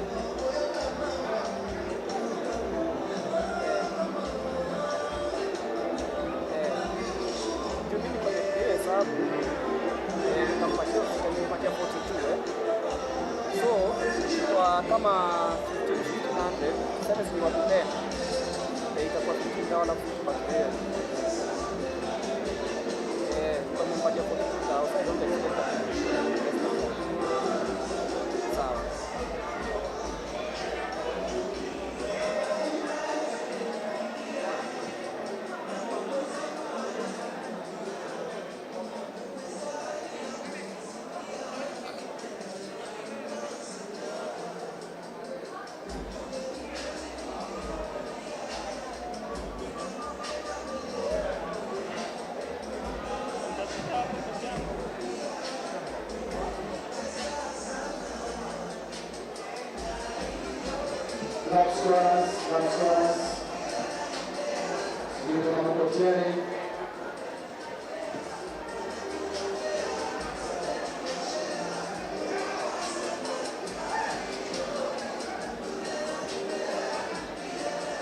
Asante sana DJ, asante sana. Asante DJ.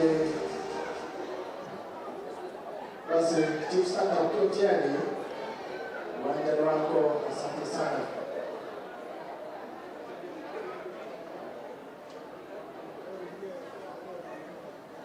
Asante sana. Basi wageni wetu walikuwa mashabiki wetu katika mita 1500 decathlon. Tunaye Edwin Taito, tunaye Gilbert Kibiwot Koech kutoka polisi, tunaye Steven Tunga Mbiba kutoka National Youth Service na vile vile Edwin Kitunga kutoka KDF. Tunawatakia kila la heri katika shindano hilo.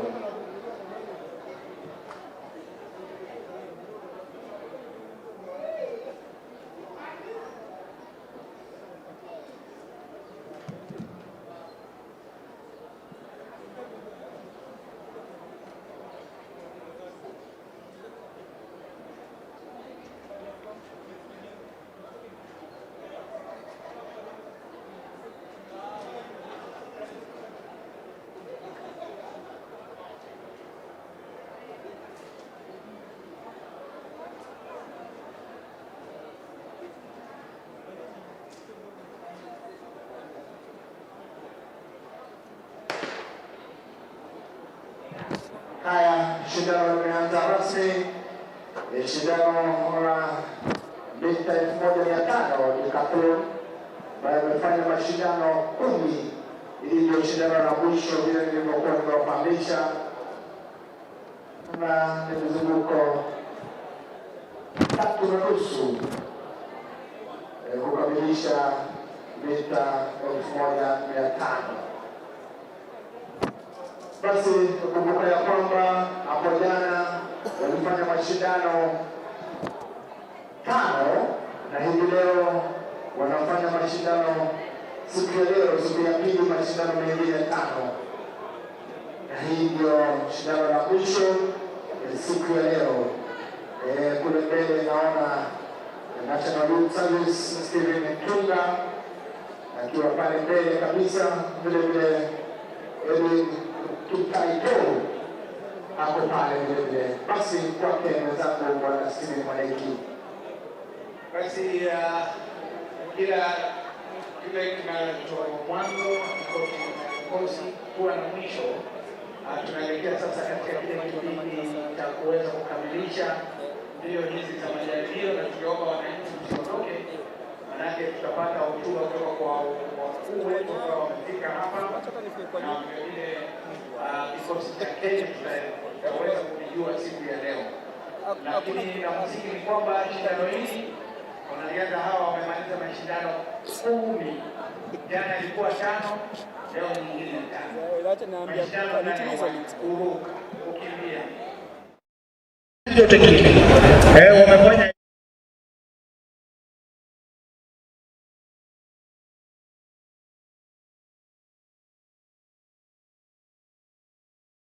kwa mfano umekimbia mita 448. You have scored the highest point. So we have 49.42.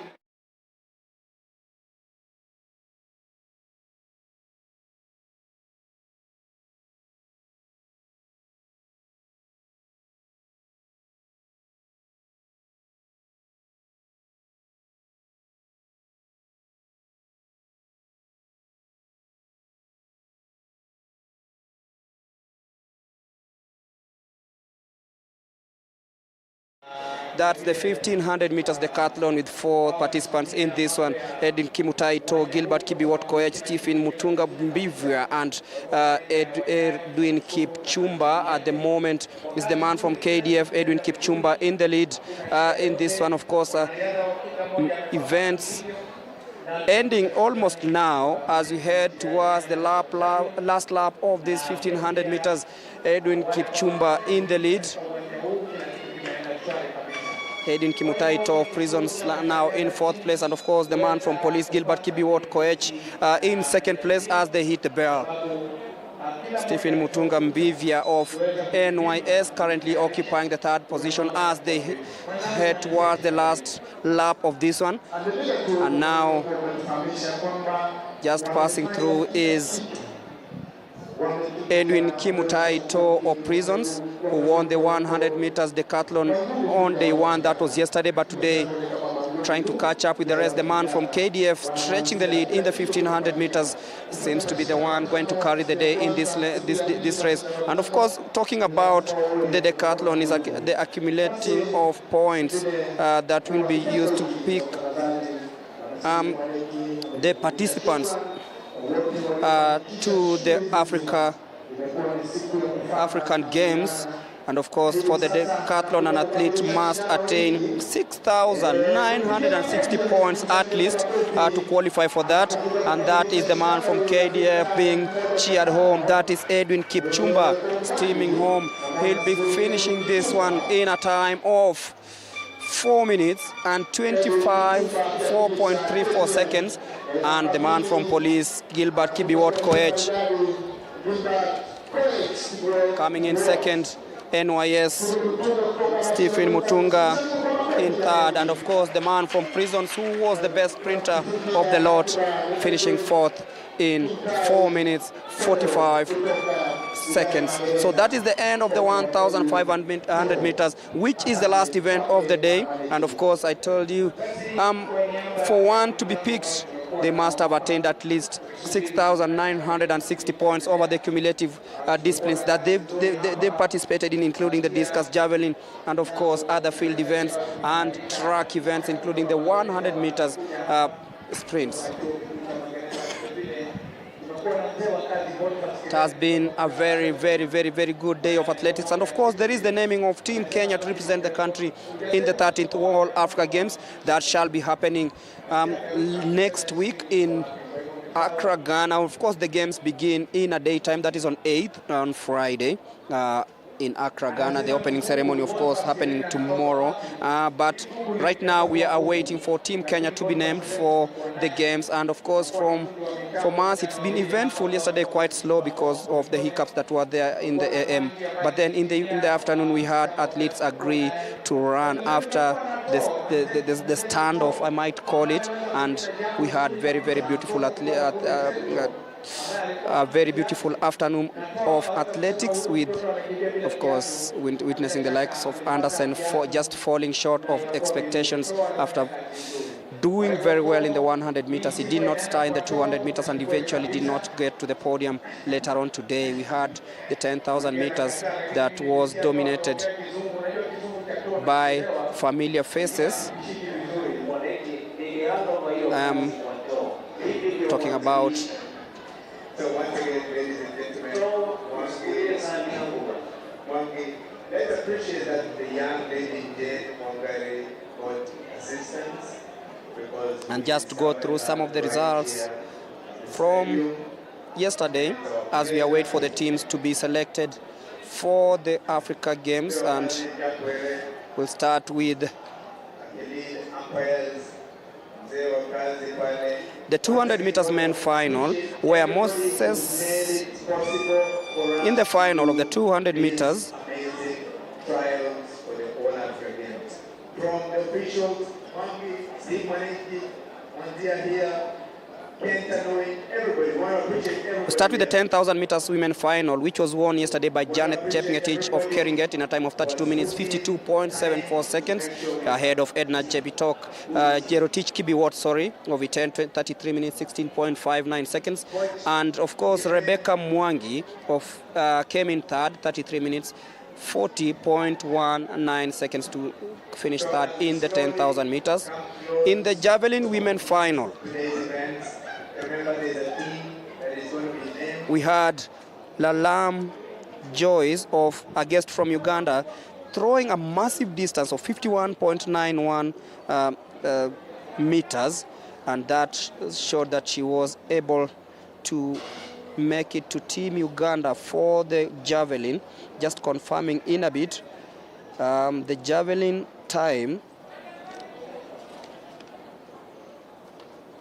for the ladies, of course, is 49.0 meters. That is the distance. So the lady from Uganda, 51.91, of course, making it to Team Uganda for the All Africa Games. And then we have Damache Mwahigo Nyakeruri of Police, 49.42. Of course, she makes it to Team Kenya for the games. So those are the two from the javelin. And in the men final, of course, the current and defending champion, Julius Yego, 77.81 to win the men's edition. Alexander Kiprotich, the second best javelin thrower in the country from KDF, 75.37. In number 3 was Methusela Kiprop of National Police Service, 72.72, and Duncan Mongare Kinyanchui, 71.18. So 3 qualifiers from this one. So as it looks, we'll have 3 javelin stars from the men's team, forming the men's team. And then in the high jump, we had Asbel Kiprop, 2.12 meters. In the long jump, we had Edwin Kimutaito, 7.87, and makes it to Team Kenya for the games. And Gilbert Kibiwot joins him. Gilbert is from police department, and also Stephen Mutunga Mbivia, National Youth Service. Those ones will be joining Gilbert Kibiwot Koech of prisons. In the 800 meters men final, Alex Ngeno Kipngetich of prison, 1 minute 44.07, finished ahead of Aaron Kemei of Nairobi, 1:44.27. Those are some of the results that streamed in, Steve.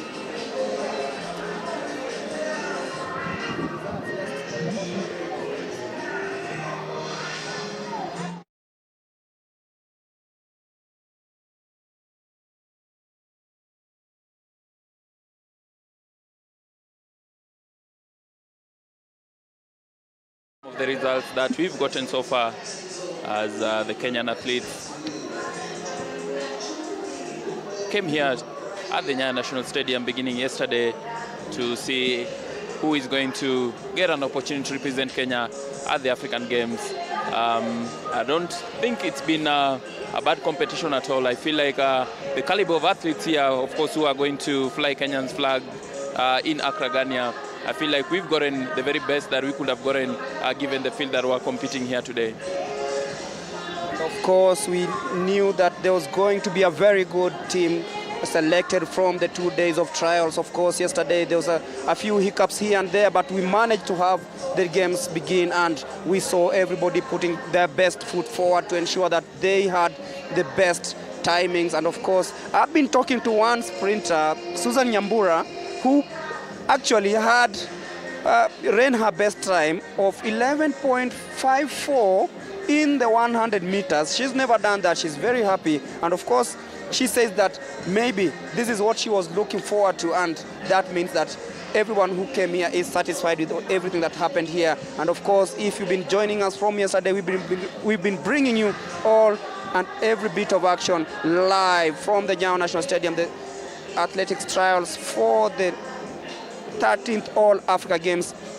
Of course, great days of action here, and of course from the production crew and everyone involved. Steve here with me, Greg Mulemi. See you next time in a bit. Of course, we're signing off and saying that take care of yourselves, and hopefully we'll have many medals from Accra, Ghana. From us, it's bye-bye.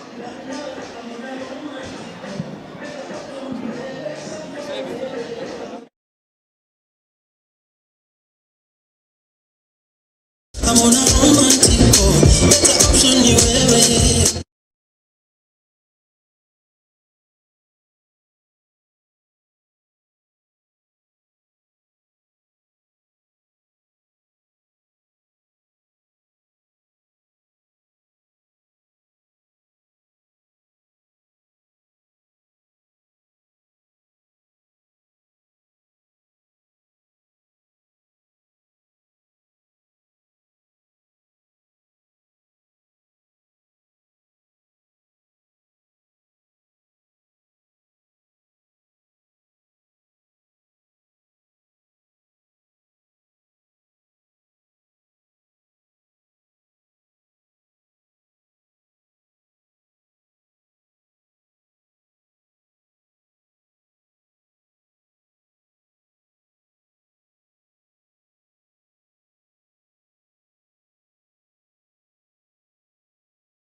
idara ya polisi, idara ya magereza, National Youth Service. Na siku ya leo tuko na hawa wawili, kaka Sungura na vile vile Moseti, wote wakitoka, mmoja anatoka idara ya polisi na vile vile idara ya magereza. Twende kazi, tuone hawa mashabiki wetu ambaye ni mashabiki walikuwa kule Ruiru siku ya kuchagua timu ambayo itawakilisha nchi yetu katika michezo ya nyika, na hivi leo wamekuwa hapa. DJ, twende kazi.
See my shoulder, make you rest up on me. You know I got you, me be your friend in need. Money don't show now, I don't keep some for you. No go so far, 'cause anything I get now.